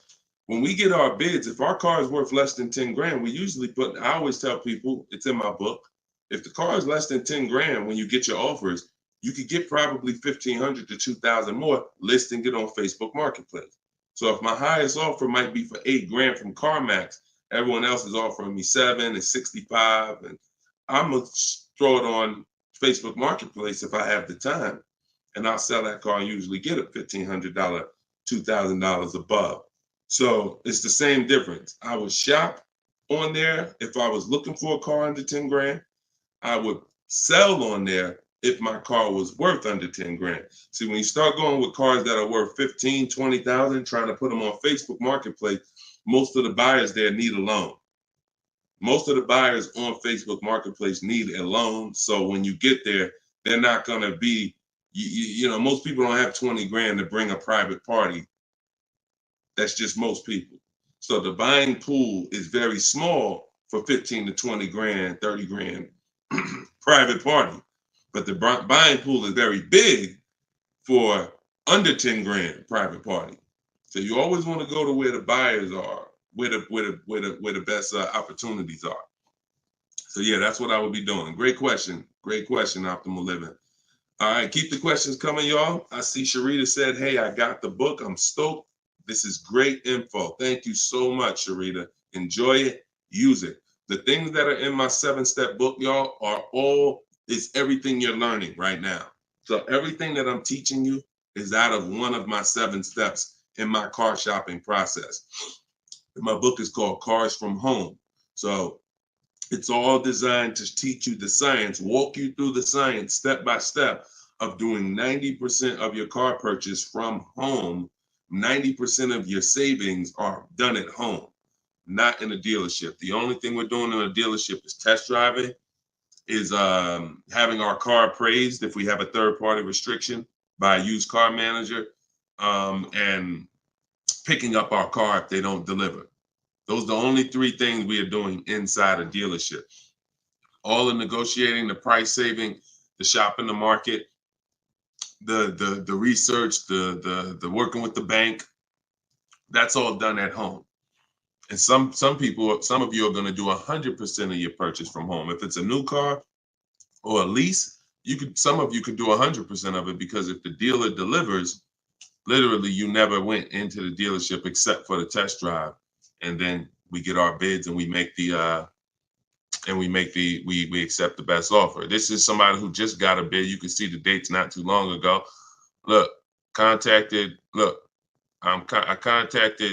25 dealers. Some of you know my system is used to, we connect with 25 dealers, with our goal being to get 5 offers. Because what percentage of offers is overpriced? Let's see if anybody on here knows. If anybody's been spending time with us, this might be a lot of your first time with us on the stream, but what percentage of dealers is overpriced? Let's see who knows. And this is why you must get at least 5 offers. At least 5 offers, because what percentage of dealers are overpriced, everybody? Let's see. All right, we may got a lot of new people on here. Maybe nobody knows.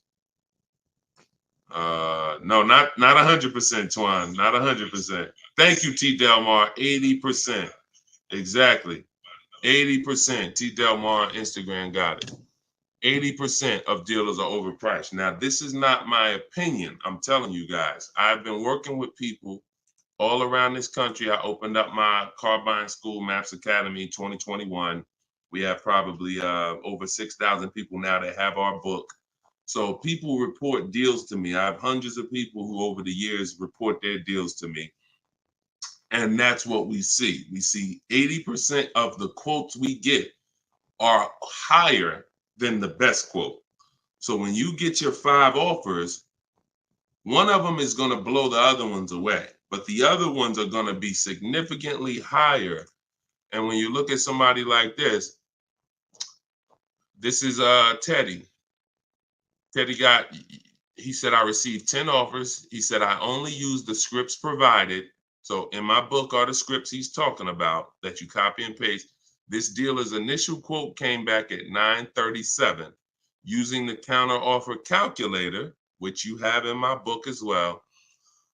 Using the counter offer calculator, I countered at, I closed on this, wait, hold on, I can't even read. I closed on this 2024 BMW i4. MSRP is $73,855. $73,000. Pay attention to this, y'all. I counted at 829.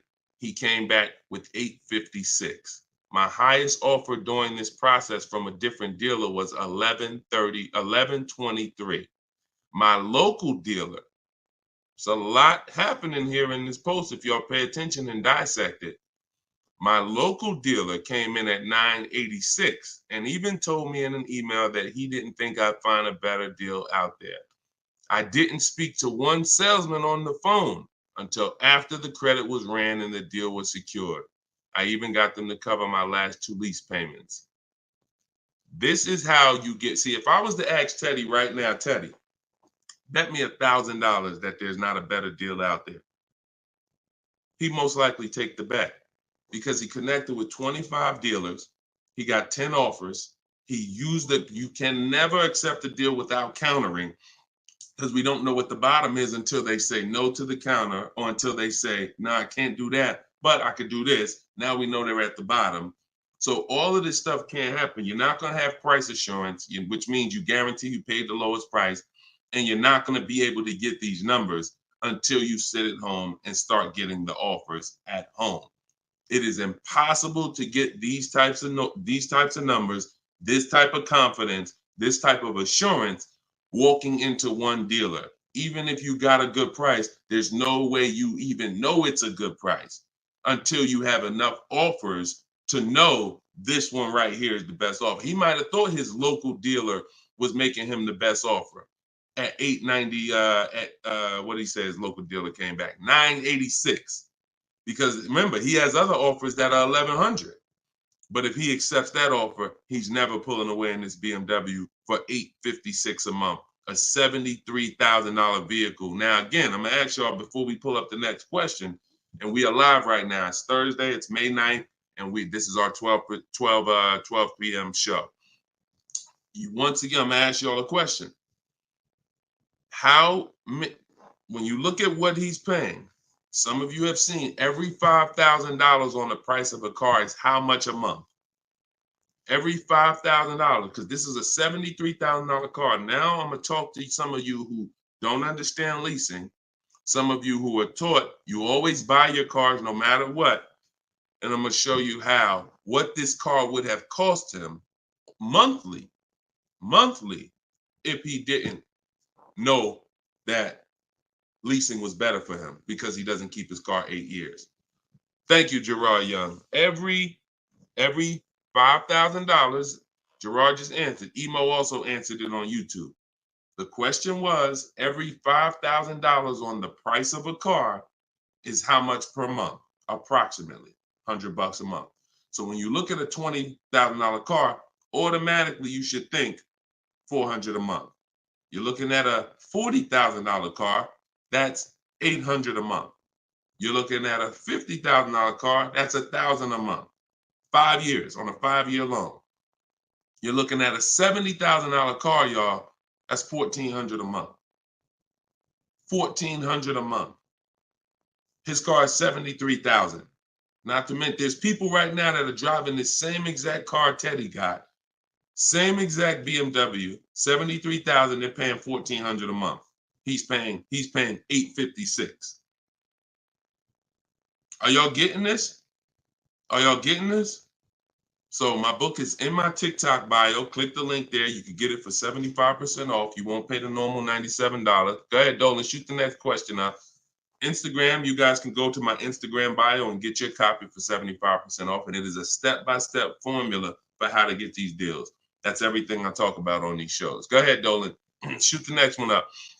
Leo, I've been selling cars for 20 years. This young man is speaking the truth. Man, I appreciate it. See, and this is what the 20% of dealers do. The 20% of dealers have no problem, admitting the systems that we teach are better. Because we're not trained as car salespeople. Sometimes you think car salespeople are really trained. The only thing we're really trained on is negotiating and how to get you to say yes. We're not trained in finance, not trained to teach you about leasing. We're not trained to teach you about negative equity, depreciation, all this stuff that we should be trained on because you're buying a depreciating asset. We should be telling you, listen, based on our financial training, if you're not keeping your car 8 years, your best option is going to be to lease. Because when you buy your car is going to go down in value so much over the 5 to 8 years you have it. If you turn around and replace it, you're going to lose all that money. Your car is going down in value way too much over 5 to 8 years for you to turn around and replace the car right after that. You need to keep it after that. That's when you keep it. 8 years of that's when you keep it, because now you're like, man, I put all this money in this car. Yes, it may not be worth what I bought it for, which was $40,000 8 years ago. It might only be worth $10,000 today, but I'm gonna keep it now because 3 years from now, it's gonna still be worth probably $8,000. It might be worth 10 today, but because it's 8 years old, in 2 more years, it'll be worth $8,000. I'm not losing that much money anymore. You are not winning with buying cars until the car is not depreciating that much anymore and you still own it. Okay? If y'all clear with me on that, just tap the screen. Run the lights up on TikTok if y'all are getting what I'm telling you. If you're getting what I'm telling you, hit the like button. If you're on Instagram, if you're on YouTube, if you're on Facebook, hit the like button if you're clear on what I'm telling y'all. All right, let's move on to the next question, Dolan. Okay, I like to make sure you guys are actually following the conversation. So you have to actually respond and let me know you're following it when I ask you a question. All right, this one's Glenn over on YouTube. If your car lease is up in 6 months, how do you go about trying to sell your lease? Well, the first thing you're going to do, first of all, this is a great question. Glenn said, how do you sell your lease? Now, step 2 in my process is called the equity assessment. My book is called Cars from Home, 7 Steps to Saving Time, Money, and Avoiding Dealerships. Step 1 is the leasing versus buying question. Step 2 is the equity assessment, which means if you have a car you're replacing, we got to get the most money for it. And that's never going to be with a trade.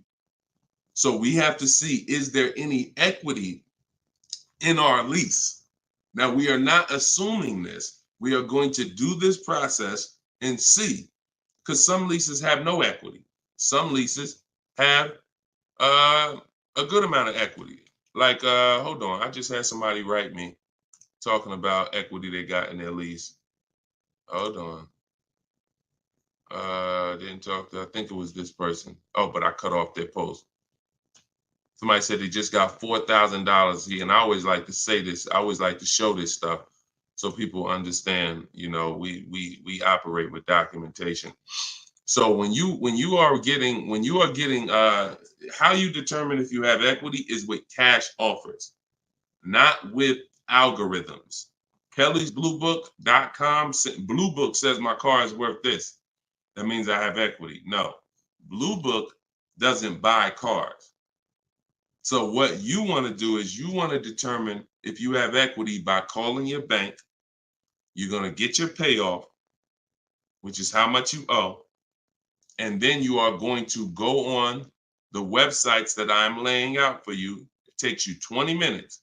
If you can't take 20 minutes to go on a website to fight for your money, you don't deserve it.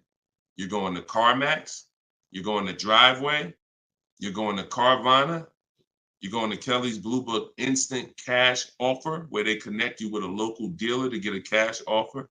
You're going to Car Guru, Sell My Car, and you're going to AutoNation, Sell My Car. And that's going to give you up to 6 offers. And if you have a lease, you need to ask your bank, do you have a third-party restriction? And if they say you have a third-party restriction, then if you have equity, you're going to be selling to a local dealer, not to one of the local online buyers. If you don't have a third-party restriction, we sell to the highest online buyer. If you do, we sell to the highest bidder among used car dealers. So it's just simple. There's different processes. I don't teach one size fits all car buying. So some of you who have a lease with a third-party restriction, you're going to use one strategy. Those of you who don't have a third-party restriction, you're going to use a different strategy. Those of you who don't have any money you owe on your car is paid off. You don't need to call your bank. You just need to go on those websites and get the offers. So, and when you're on there, if you have a lease, there's going to be a part where it says, is your car owned, financed, or leased? You want to put owned. It's very important. Don't put lease, because it triggers something in their websites. So that's step 2. I go over this thoroughly in my book. This is called the equity assessment. You can't, listen, you need to get bids. Bids. That is my favorite word, that multiple offers. The reason why you are not saving the money that you could be saving is because you're not getting bids. The reason why you don't have the confidence when you leave a dealership that you got the best price is because you're not getting bids.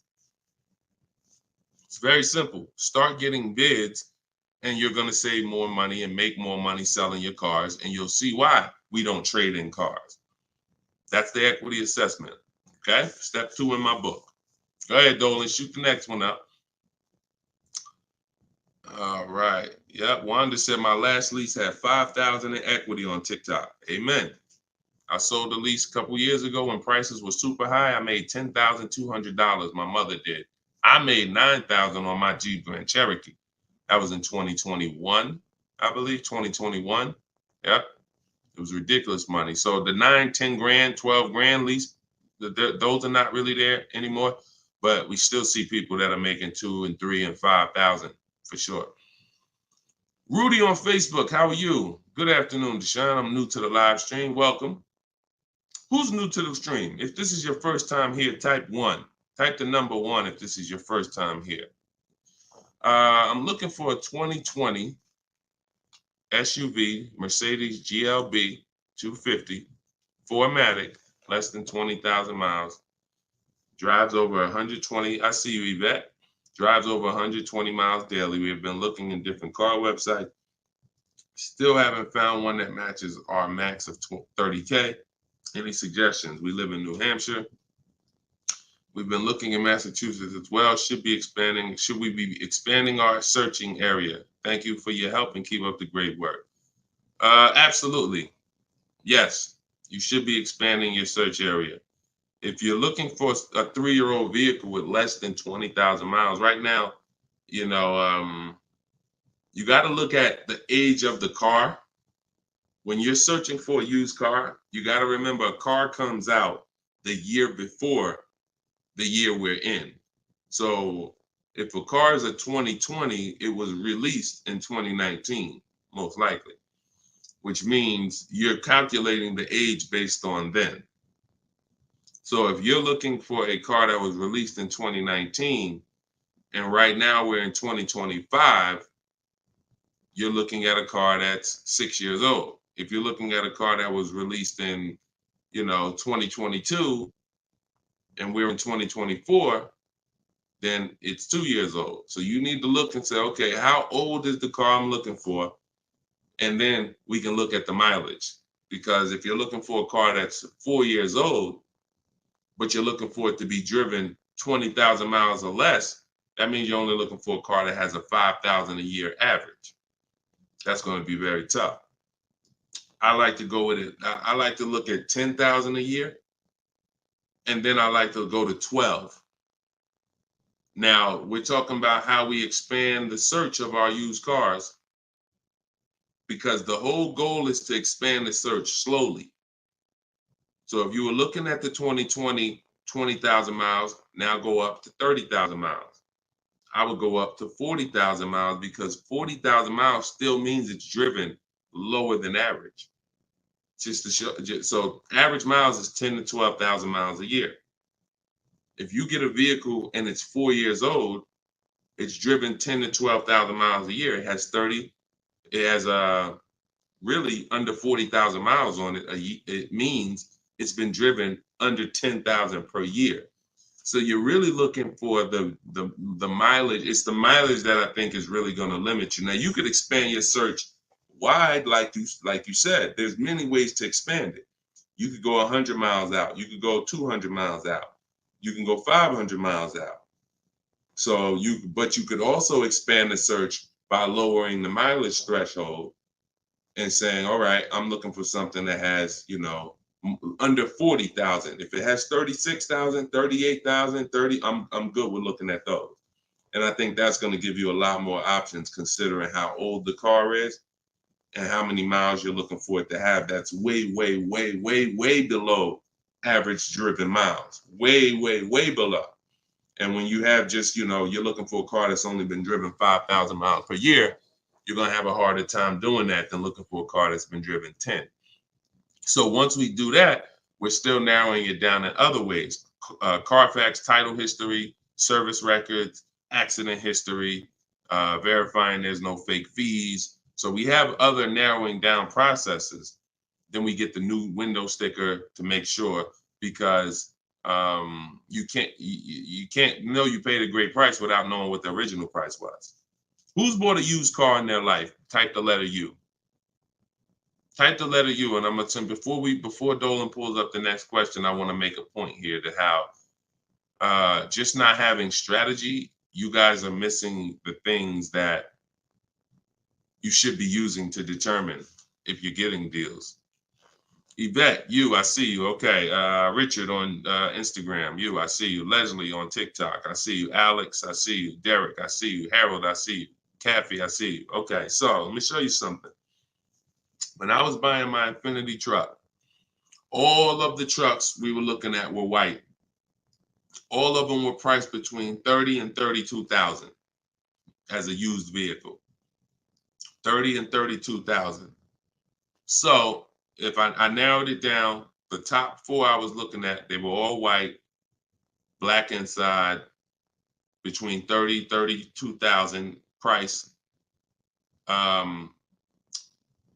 Similar miles, one may have 26,000 miles, but the highest one has 36 similar miles. So I'm narrowed this down. Now, this is where many of you you don't have the information to make the right decision, because the determining factor of which vehicle I chose was based on the brand new price. I'm gonna tell you exactly how this went. Once I got the brand new price, I got the brand new window sticker on all of these cars, I was able to see that one of the cars brand new was 46,000. One of the cars brand new was 48,000. One of the cars brand new was 52,000. And one of the cars brand new, which is the one I ended up getting, was 54,500. It was a special edition. It has all of these features on it, has all these packages. It has different rims. It has all these different things. Now, if I would have picked the other ones, because the asking price was lower, I would have made a horrible decision. Paying 31,000 for a car that was originally 46,000 is nowhere near as good of a deal as paying 31,800, which is what I paid for a car that was originally 54,000. This is what I call in my book the true value percentage. The true value percentage discount is what the vehicle is being sold for relative to what it was when it was new. So picture this, if the vehicles that I was looking at would have only had the true value percentage discount on them, it would have made it even easier for me to choose, because the one I picked would have said 42% off the brand new price. The ones that I didn't pick would have said 38% off the brand new price, 36% off the brand new price, 32% off the brand new price. So when I look, true value percentage is literally that. And that is something we created. See, a lot of what we teach, we didn't learn it, we created it. So you are getting things that, why can't I find what Deshone teaches in other places? Because God had me create it. So you're not going to find it from other people. You're not going to find the 8-year rule for leasing versus buying or other people. You're not going to find the 1.5% rule for bad lease deals with other people. You're not going to hear them talking about this true value percentage discount when we're looking at used cars, because we created all of this stuff to regulate the industry for people who will use it. So if you guys want everything I teach in one spot, you can go to my TikTok bio. As long as you get there before the 30-minute timer goes down, you can get your copy of Cars from Home, my digital book, for 75% off. Go there. You won't even leave the broadcast. Get your 75% off. It'll be in a few minutes, and you can use this stuff for the rest of your life. Same thing with Instagram bio. And if you're on Facebook or YouTube, we have a comment in the comment section for you guys to get your book there, and you can use it. And if you're on a TV watching us, then you can just scan this QR code with your phone and you can get your 75% off. $97 is still a great price, even if you missed it and suffer. Get your book full price. If you missed the countdown, that's fine. But the money that you're going to save is going to be dramatically multiplied versus what you spend on this book. Okay, Dolan, shoot the next question in, y'all. We are live. This is our Thursday, May 9th show, 12 p.m. So whenever you don't see the banner above me, that means we're actually live, and you guys can type your questions and we'll try to bring them onto the show. Helena, what do you consider a good interest rate? Well, this is a relative question. It's the same question you're asking when you say, what do you consider a good discount off a car? How much should I pay for this car? We only pay when someone wins the bid. So we teach something called the bank bidding war, which I also created. You have been taught that, don't let these dealers run your credit, or always get, who's been taught any of this stuff? Always get your own pre-approval You know, never use the dealer's banks. Never, you know, all of this stuff. Any way. We teach a process that the credit bureaus allow. The credit bureaus allow us to have an unlimited number of banks and credit unions run our credit with a hard pull, as long as it's within a certain period of time. As long as it's within a certain period of time, when that time expires, they are going to have that weigh on our credit as one hard inquiry in terms of how it affects our score. See, normally when you have a bank run your credit with a hard and then another one, and then another one, each hard inquiry affects your credit. But when you do it the way it was meant to be done, and using the bank bidding war, if one hard inquiry would have dropped your credit 10 points, 20 of these hard inquiries is going to drop your credit the same 10 points. So the way it's done is there's 3 rounds to it. There's 3 rounds. This is for people that are financing. Again, those of you who are paying cash, this doesn't matter. Those of you who are leasing a vehicle, this doesn't matter. That's why having access to car buying advice that's not one size fits all is what you need. Because typically, if you only pay cash for cars and get used cars, that's what you're going to teach people. So everything has a different place. So those of you who are financing a new car or a used car, you're going to use the bank bidding war so that you don't have to ask this question. This is the answer to Helena's question. How do you know? What do you consider a good interest rate? It's who wins the bid. So there's 3 rounds to it. The first thing we're going to do is see, are there any special interest rates on the car we're shopping for? So if we're shopping for a Kia Optima, a Kia K5, and all right, let's see, are there any special interest rates on it? Are they doing anything like 1.9% financing? Are they doing 0% financing? Are they doing 2.9% financing? Anything special? We also need to know how much the term. What's the term? Some people only do 0% for 3 years. That means you got to be able to pay the car off in 3 years or you can't take the deal. If it's 0% for 60 months, that's different. You got a 0% 5-year loan. You got 0% 6-year loan. So we need to see, is there anything special on the car? We do that for new and certified pre-owned, if we're looking for a certified pre-owned.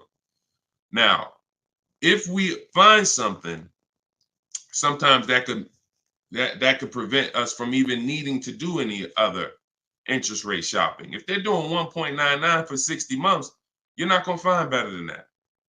No bank is going to do better than that. So that's why it eliminates the rest of the rounds in the bank bidding war. Eliminate it. But let's just say that there are no special interest rates. Now we're going to revisit the bank bidding war in round 2, which is after we find the best price on our car. See, because some of you, when you go shop for a car, you're thinking, how much should this car cost? Oh, what's the monthly payment should be on this car? The monthly payment is between you and the lender. It's not between you and the person you're buying the car from. See, this goes back to our point, which is you must set up your car buying transaction from who you're getting your loan from. The process of shopping for the best price on your car is different, or should be different. If you listen to me, it will be different than the process of you getting the best price on your loan. The best price on my loan is a different process than getting the best price on the car I'm buying.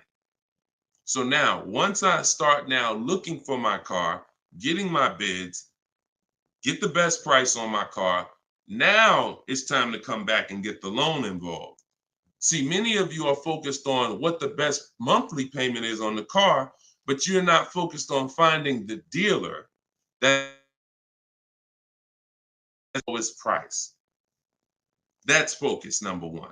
Before we think about what is our monthly payment, we are thinking about what is the dealer? What's my process for finding the dealer who's going to sell me this Kia K5 for the lowest price? Who's going to sell me this $40,000 car for the lowest price? Once I find that dealer, Now it's time for me to come and get start shopping for my loan. See, and the reason why this works so well is because there's a process to it. We're not winging this. The reason why any fighter who goes into a fight and they're winging it, they are in a position of struggle. We don't wing it. That's why when you see my 7-step process in my book, it's 7 steps. In Matt's Academy, my car buying school, it's 7 steps. Whether it's video, whether it's the book, it does not matter. It's 7 steps because the process does not change. A process should not change based on whether you want a new car, used car, a lease, a luxury car, an exotic car. It shouldn't change. So once you find the best price on the item, now you're coming home and you are going to now contact online banks, your bank, your credit union, and you're going to get all their offers. This is round 2 of the bank bidding war. Round 1 is any special interest rates on the car. No? All right. Then we go find the best offer on our car. Now we're going to start round 2, which is our bank, our credit union, online lenders, all submitting bids for our rate. Round 3, once that's done, round 3 is we call the dealer who we have the car on hold with, and we tell them the best rate we got, and we give them a chance to see if they can beat it. That's round 3, because the dealers have another 5 to 7 to sometimes 10 banks. So see if they can beat it.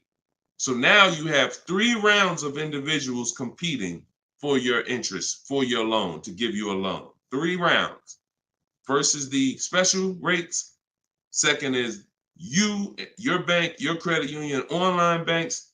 Third is the dealer's banks. And so when you leave, you already know I got the best interest rate. I guarantee it because I had 15, 20 people competing for my bank, for my loan. And that if you do that correctly, you are going to see that it weighs on your credit at the end as the same as one hard inquiry. That is what the bank bidding war. When you get my book, I email you a copy of the bank bidding war with it because I haven't merged the bank bidding war into my book yet. That's an update. Yes, that's an update. So all of you who had the book prior, when I update the book, you get the new book. You get the new book. That's another reason why having a digital book is the best way to do this. Because when things change in this game, when websites change, people go out of business, I update the book so that things can stay fresh. That's a beautiful thing about having a digital book. So the banner is on the screen. You guys can go to deshonesbook.com on Facebook or YouTube. You can scan the QR code with your phone because everyone can get your copy for 75% off. You won't pay the normal $97 as long as you get to either my TikTok bio or my Instagram bio before the 30 minutes is up. Okay, that's a great question, though. And what we're doing is we're going a little deeper. I've had tons of shows. We've done tons of streams where I was doing these rapid fire possible answers. This is episode 17. So what you're going, or 18. So what you're going to see is we're going a little deeper on certain topics as we're led to. So go ahead, Dolan. Next question. 5 though. No, I'm not streaming on Twitch, Matt. Only on Facebook, YouTube, Instagram, and TikTok. This is Lauren over on YouTube. Used your system just last week to lease a new car and got a 2024 Tiguan, great, at 1.1% after getting 6 bids. Now you talking, Lauren. It was the most enjoyable car buying process I've ever had. Thank you. Do we see what the, let me screenshot this here. This is what we're talking about, Lauren. This is what I am talking about. See, Lauren didn't know me. See, here's how different information changes things. Lauren was just like y'all about a month ago. She didn't have my book because we didn't even release the book. She was just like y'all. She might have didn't even know me. But what? She's an action taker. She got on the stream. She said, look, I like what this guy's talking about. This book is $24. What's the worst I could lose? There got to be something in that book where I could at least make my $25 back.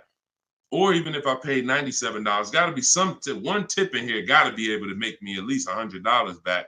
She later finds out she's going to get thousands of dollars in discounts, get a 1.1% lease. Well, what that means is if the car is $40,000, her payment is like $420 on a $40,000 car that people are paying $800 a month for, $700 a month. Her lease is 1.1% of the MSRP. So because she's an action taker, she went forward. She got the book. She used the scripts. She said, I'm done with the old process. I'm willing to unlearn my old way of shopping, and I'm going to relearn this new way to shop. That's why, you understand? That's why it's all about unlearning and relearning. You understand? And she's able to reap the rewards of not just saving the money, but receiving empowerment. Because this is the only way to car shop empowered. You could go negotiate. Not only are you not going to get the money off that we're getting, because if you're negotiating with an 80% dealer, there's no way for you to get these prices. So if you're in a dealer, yeah, they'll take off money for you, but their price was so high to begin with that when they take off the money, you're still higher. An 80% dealer is the overpriced dealers. You can't negotiate them down to the best price. So even if you did that, you still wouldn't have the empowerment of letting the business come to you. See, you're empowered when you're sitting at home and the business is coming to you. You're in control. And the only way to do that is with bids. So congratulations, Lauren. Enjoy your new Volkswagen. Beautiful vehicle. And I'm so glad to hear that you trusted the process and you have reaped the rewards. Congratulations. God bless you. All right, Dolan, go ahead. Throw the next one up. We are live, y'all. This is our Thursday, May 9th, 12 p.m. live stream. So if you don't see the banner over my head, we are live. You can ask your questions. We'll try to get them in the show. Wanda Lopez Smith on TikTok. Leasing companies not allowing third-party buyouts. Yeah, I explained that. If we have a third-party restriction, we're going to sell it to a local dealer.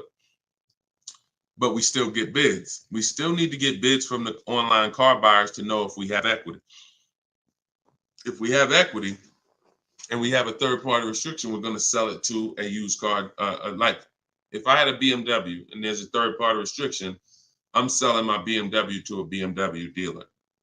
I have a whole script in my book for how we do this. We talk to used car managers, and I'm going to have a used car manager buy it. See, some of you bought your car because you saw the third-party restrictions and you bought it and resold it. I don't like doing that because when you buy it and resell it, you have taxes, you have fees that you're going to pay. When you sell to a local dealership, sometimes they don't pay the taxes and there's no fees. So buying and reselling, you're eating up like probably $3,000 or $4,000 of any equity you would have. So yeah, we've been getting out of the, we've had a process for third-party restrictions since they started them in 2021. We've had a process for how we were going to sell our cars and get our equity, even with third-party restrictions. So that's never stopped us. Never stopped us. Good, great question. People like the live view have no clue how valuable his information is. Appreciate you, Belle. Thank you so much. Only people that know how valuable the information is people who use it.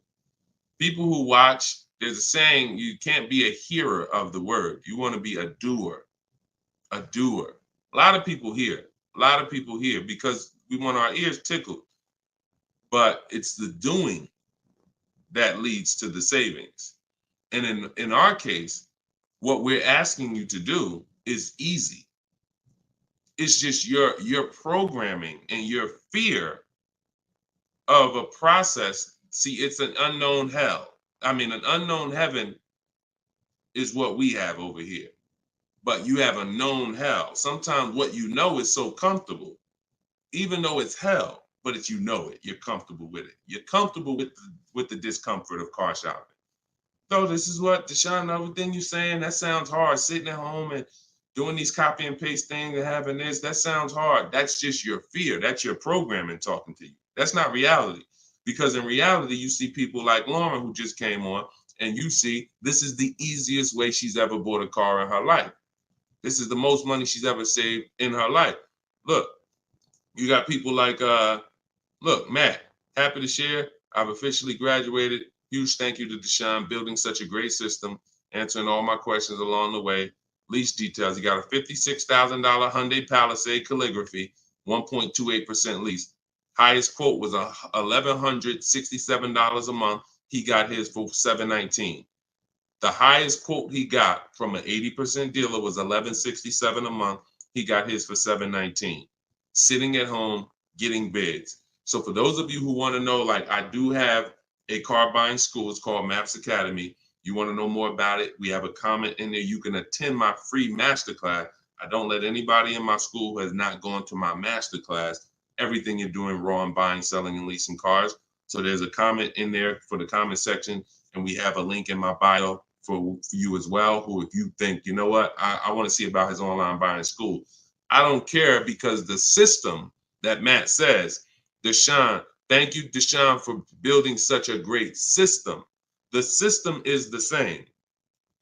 So, but you have to be an action taker. And because the system is simple, and it's in video form, and it's in book form, and it's in my free live video, my free streams, you just get it where you could get it.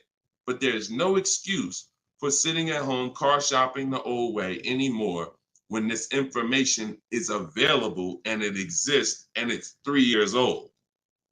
This isn't new. We have hundreds of people. You're not oh, let me take a chance and see if this will work. That ship has sailed long time ago. Long time ago, that ship has sailed. But the action takers are going to win, not just the hearers. People listen, oh yeah, this sounds good. Of course it sounds good. But you won't reap the results until you become an action taker on the information. Okay, so those of you who want the book, it's in my TikTok bio, it's in my Instagram bio. You'll have access to these strategies for the rest of your life. All right, Dolan, shoot the next question up. We got some great questions coming in today. This is our Thursday, May 9th live show. So we are live right now. It's our 12 p.m. stream. Melanie from TikTok, what do you recommend for a young adult that is first-time car buyer that has no credit? I would recommend you save up. You get something that we call a smart car. That's not one of those little cars that you heard. It stands for saving money at the right time. I got a car that's my point A to point B car because I work from home. I got a car. It was literally $4,000. I got it from a grandfather over in South Orange. He was 98 years old, and he still drove until he couldn't drive anymore. Car had 72,000 miles on it, and I got it for $3,750. Literally, it was I got it a year ago, so that was it was an 08 Pontiac G6, 70,000 miles. And that's something that I drive from point A to point B whenever I want to do my run. Because again, I work from home. Most times we take the truck, but if my wife's out, I'll take the car. But I didn't need to spend $10,000, $15,000, $20,000 on a car that I'm driving twice a week. So what I would tell you for you is if you need transportation, you want to get it reliably, save up some money, get yourself a private party sell on Facebook, pick it up for a couple grand. But you have to be diligent. You want to find it from an owner. You want to find it from an owner who's not driving too much, who maybe they got a second or third car in the family, and that you don't want to deal with these dealers on Facebook Marketplace perpetrating as owners. The owners know the history of the car. They've had it for the last 8-10 years. You want somebody that can tell you, yeah, my little son, this is where Jeremy took the car one day. He was driving to the grocery store. He backed into a car over there right here. You want a person who knows that. Not a dealer who just picked up the car and now they're trying to sell it to you for $2, $3, $4 grand. So that's what I would be doing. I would be getting me a very reliable, inexpensive car that I can actually get to work with, make more money. And then once I make money, I will be choosing whether I'm buying or leasing based on if I'm going to keep the car for 8 more years. Whenever you get into spending real money on cars, over 12, 15 grand, this is when you start wanting to ask yourself, am I going to keep this car 8 years or not? Because once you get these cars and build up your credit, Melanie, another thing you should be doing is getting a credit card, not using it, pay it off every month, spend 20 bucks on it, pay it off so you can get your credit up to a 700 score. You could be at a 700 score lightning fast before the next 12 months. So now what you want is you want a car to drive, get you to where you're going, but then you want to be building your credit now. So now when you're like, okay, I got a job, I'm making money, I want to get me a different car. Am I going to buy it or lease it? And if you're not keeping it 8 years, you want to go for the lease so that you could drive a brand new car for pennies on the dollar, as long as you keep following what we're teaching and getting great lease deals. But if you're keeping the car for 8 or more years, then you would go and you would buy a car, not lease it. But in order to do that, you want to set yourself up and get yourself up to a 700 credit score. So you should follow somebody like Shonda Martin. She's on all the platforms. Shonda Martin, this young lady is a guru when it comes to credit. She does a lot of live streams, a lot of Q&As, just like me. But yeah, you got a great path. But don't go out there and do what a lot of people do and finance a car, no credit, your first car, you're going to go buy it. Now you're getting a $20,000 car. You're going to probably pay, $500 a month for it. And now that car is going to be a long-term thing because it's just too expensive. And you just don't follow the traditional route is what I would tell you. All right. I'm glad. It's my daughter. She has a full-time job and now searching for a car. Okay. Perfect, Melanie. I think that's a great plan. Because the thing about that car that you're going to get for Facebook Marketplace is whenever she decides that she's ready to finance or lease a car, she can sell that car and get all her money back. If she finds a great car on Facebook Marketplace for $4,000, $5,000, you guys can sell that car and get the whole $4,000 or $5,000 back. You'll get 80-90% of it back. And I like to get whenever it's going to be a short-term thing, I don't want a car where it's going to be a burden to me later. We want to get a car that does the job now. I know with this Pontiac, whenever I choose to sell it, because I'm actually going to get a car. I've been waiting to get a vehicle that I want for a number of years. And when I do go get that, I'll sell this one, but I'll get everything back that I spent on that car. I'll get it back. So it's just strategic. It's a great way to move when you know these cars are not costing you money. You're breaking even on them, and it's just great. So that's what I would say, Melanie. That's what I would do for my own daughter. Okay, go ahead, Dolan. Shoot the next one up. We are live, y'all. We're going to try to get to as many as we can in the show. Type your questions. This is our Thursday, May 9th show, our 12 p.m. broadcast. So, Sir Francis on YouTube. What's the best source for an accurate valuation to determine if purchasing a used car is a good idea? I don't go by that. The only way purchasing a used car is a good idea for me is if we're keeping it at least 8 years. That's it. If you're not keeping it at least 8, are you keeping the vehicle at least 8 years?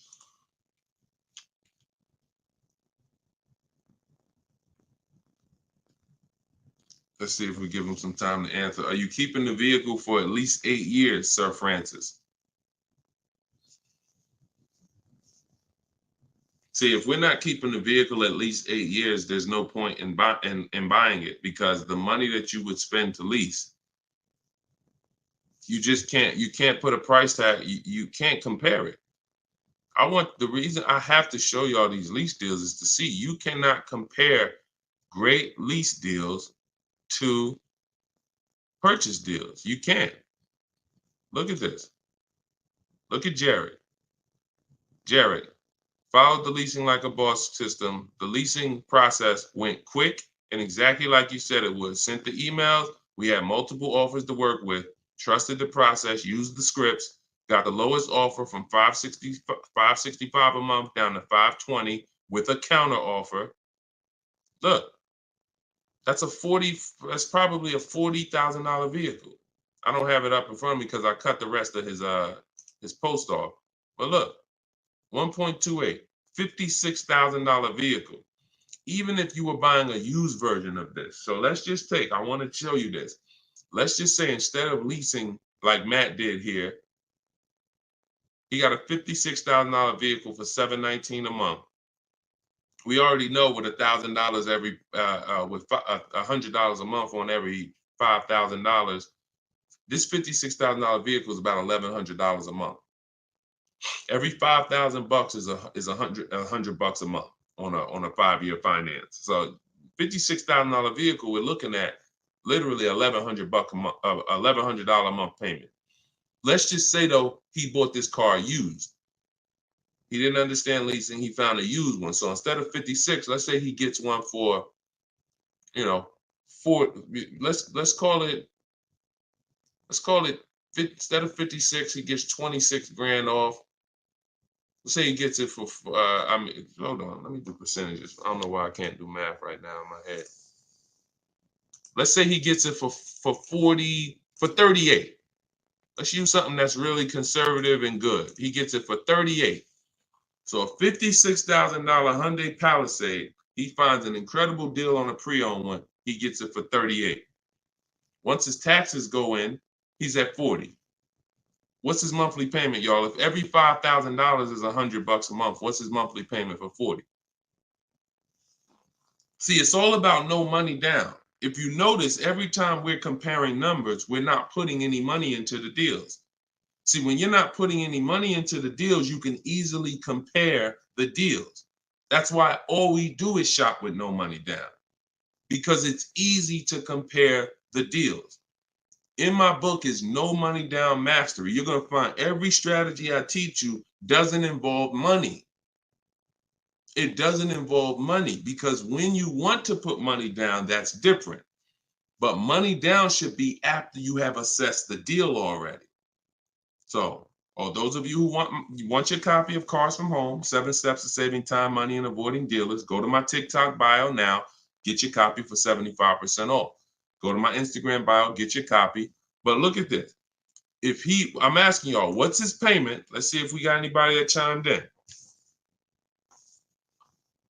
If he didn't get this brand new one, if he didn't get this brand new Hyundai truck, he got a used one. So instead of 56,000, he got his for 38. Great price. He found one for 38,000, low miles. Now taxes are in, and he's financing 40,000. What's his monthly payment?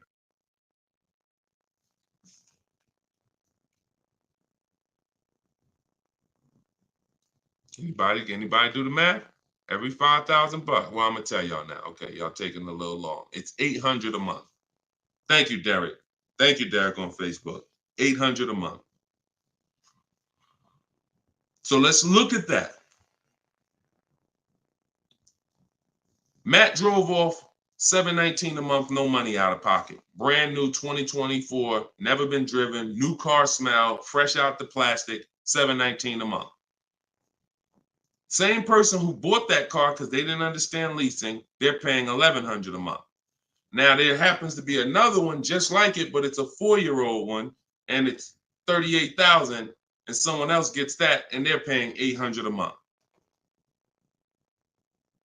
Do you see how much money those who don't teach you about leasing have cost you? Do you see how much money listening to those who don't understand leasing has cost you? Big money. So I'm either driving a used car and I'm paying more than the guy who got the brand new one, or I'm driving a brand new one just like him and I'm paying $400, $500, $600 more than what he's paying because I bought the car. Now, when do the people who buy win? When do they win? 8 years down the road. 8 years down the road. See, because when you buy your car and you pay it off, see, the person who leases is not worried about depreciation. That's the car going down in value like this. The person who leases is not worried about depreciation. They've already beat it because their lease payment is so low. Their lease payment is so low, they're paying less than what the car's normal depreciation would be. So they beat it with a great lease deal. Now, the people who own the car they're not going to beat it because they own it. So any depreciation is coming against their actual car. If they could have sold the car today for 30, next year it's only worth 25, they lost $5,000.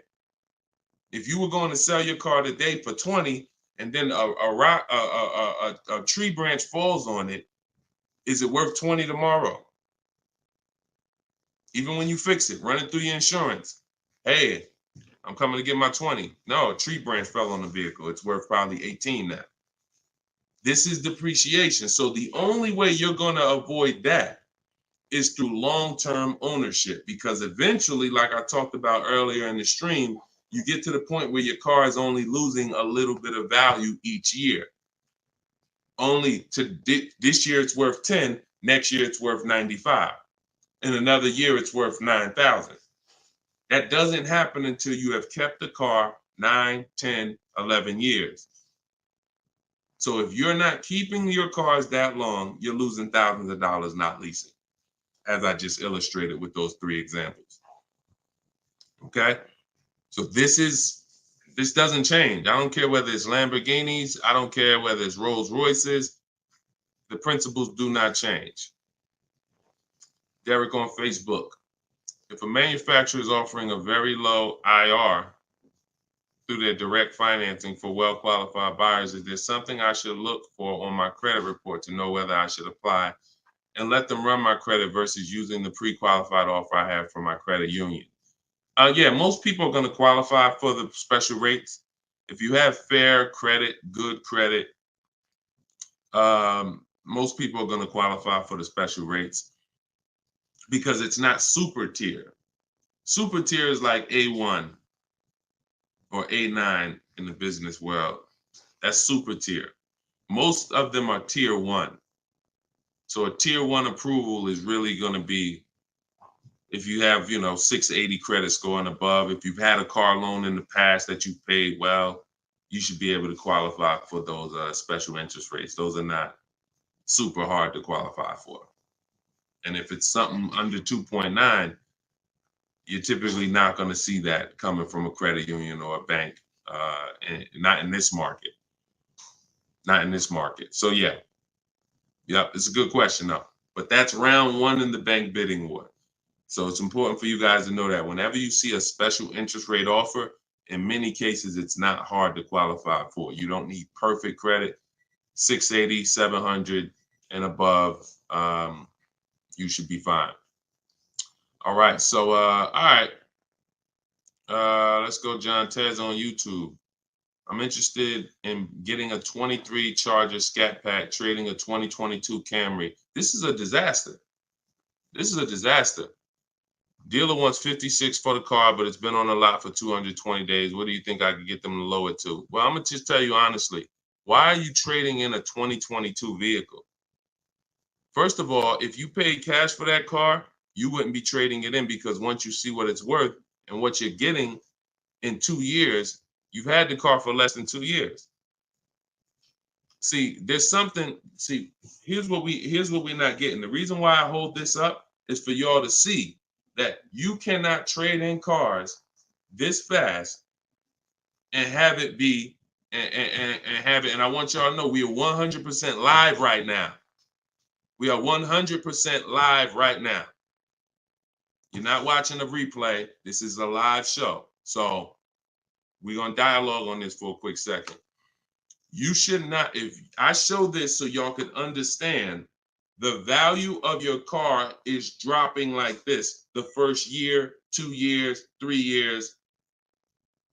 You think that you could buy a car here for $35,000, turn around, trade it a year later, and it's only worth now $27,000, and you're just going to flip and take that $7,000 loss in depreciation.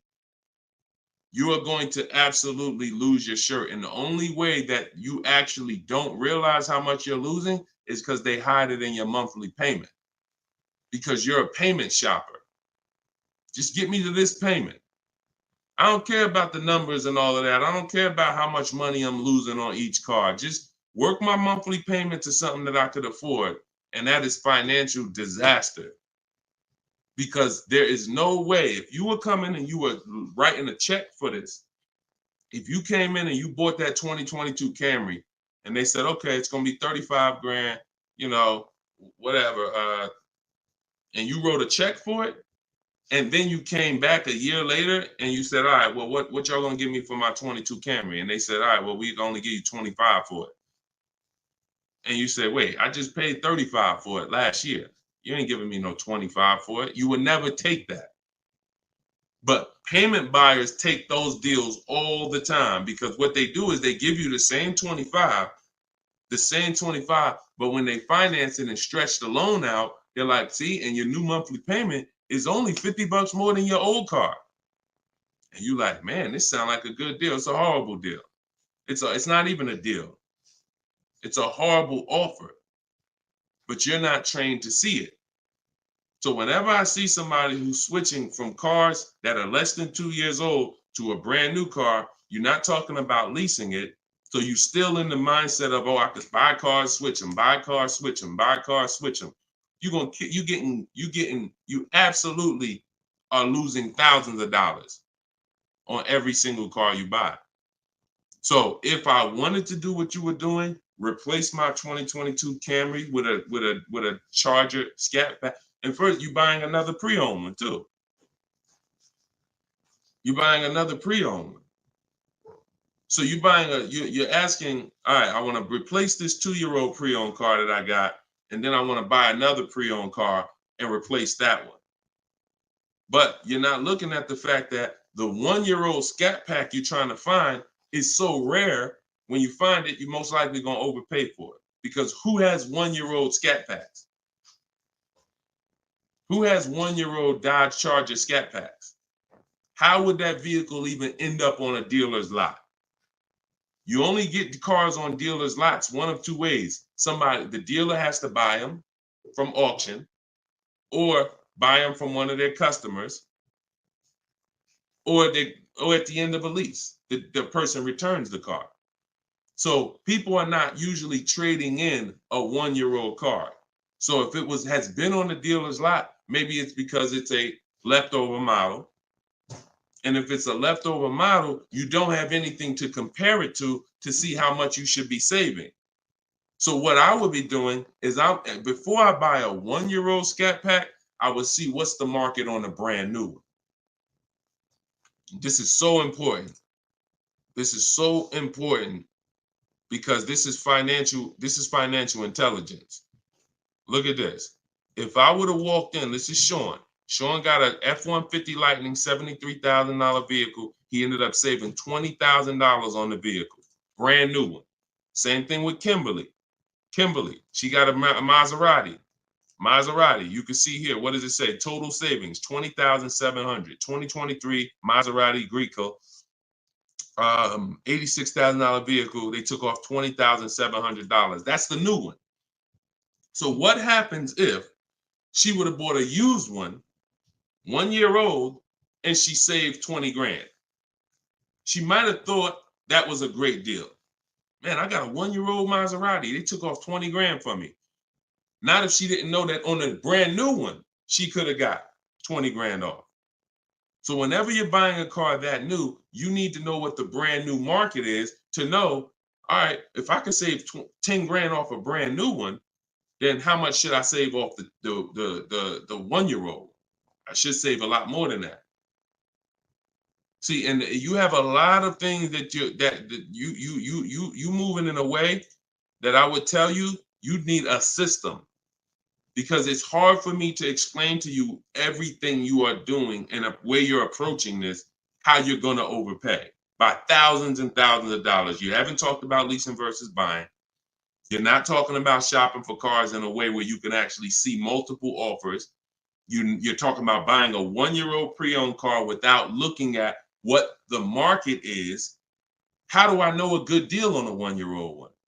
There's not enough vehicles out there for you to know a good deal on a 1-year-old, which means the only way I'm going to know a good deal on a 1-year-old one is I need to know what a good deal is on a new one. And if a good deal on a new one saves me 15 grand, then that means on a 1-year-old one, I need to save like 20 to 25. There's not enough vehicles for you to do that. So you should really be looking at following a system, learning about leasing versus buying. Are you keeping the next car 8 years or not? If you're not keeping the next car 8 years, you shouldn't be buying, you should be leasing. Because I don't care what you get the price for on the Scat Pack, you are gonna overspend compared to someone who goes and leases their Scat Pack and gets a great deal on it. So we got to slow down and look. Most times we're approaching car buying like grocery shopping. We're trying to get our car deal done the same time as a grocery shopping visit. 2 hours, 3 hours. We're at the grocery store more than we're planning our car purchase. And the only way you're going to save money is to take your car buying process seriously. If it's just like, nah, Deshone, it ain't that big of a deal, then go ahead and go give them 15, 20 grand. But I tell you what, somebody like me, somebody who's listening to me, who get in the same car that you're getting, and they say, man, so funny, Deshone, I'm in the same position as that person is in. I got a Camry too, and I want to replace it too with a Scat Pack. But I'm gonna use your strategies. I'm gonna assess my old car, get bids for it. I'm going to determine leasing versus buying, and then I'm gonna shop for my car. That person will save 5 to 10 grand more than you, minimum. Minimum. I put any amount of money on it. I put any amount of money on it. So slow down and answer this question first. How many years are you keeping the next car? If the answer is not 8, don't think about buying it. Don't think about buying it. My goal is to shop for my most aggressive lease on my next car. If I'm buying it and I'm keeping it over 8 years, then I'm buying it. I'm not buying a car that I'm not keeping more than 8 years. Not no Scat Pack, not no Dodge Challenger, not no Toyota Camry, nothing. If I'm not keeping it 8 years, I'm not buying the car. Lease deals are too great. It's pennies on the dollar when I learn to get them. So everything I'm teaching y'all is out of my new book, Cars from Home. It's a digital book. It's called 7 Steps to Saving Time, Money, and Avoiding Dealerships. You can get your copy for 75% off in my TikTok bio. The price of the book is $97. That is the price. But you can get it for $24 if you get to my TikTok bio before the 30-minute timer expires. If you get to my Instagram bio before the 30-minute timer expires. We have a link in the comment section on YouTube and Facebook. You can go to deshonsbook.com, or you can scan this QR code with your phone and you can get your copy for 75% off. So use it. Make sure you send me your success stories. Continue to send me your success stories so we can bring them onto the show. That is a step-by-step system. There's nothing left to chance. You cannot leave anything to chance when it comes to car buying. Everything that we teach is for a reason. So let's continue to move. You know we will be back soon for another stream. And catch us later. We're usually live 7 and 12 p.m. So if you're around at 7 p.m., just again, if you don't see the banner above us, that means we're actually live. So jump on and we'll get to it. Everybody else who got your book, enjoy. For those of you who want to attend my free masterclass, Everything You're Doing Wrong, Buying, Selling, and Leasing Cars, you can also go to the comments or to my TikTok and Instagram bio. But you're going to need about an hour. And that's a straight hour of me in my board. And we have a comment for you right here in the Facebook and in the YouTube section. That's me showing you scenarios, going over 23 mistakes that most of you are making that you need to stop making if you're truly going to get below market deals. Okay, so other than that, y'all, get the information. I don't care how you get it. Get in where you fit in. Use it. Keep unlearning. And let's keep saving this money. All right, God bless y'all. See y'all on the next one.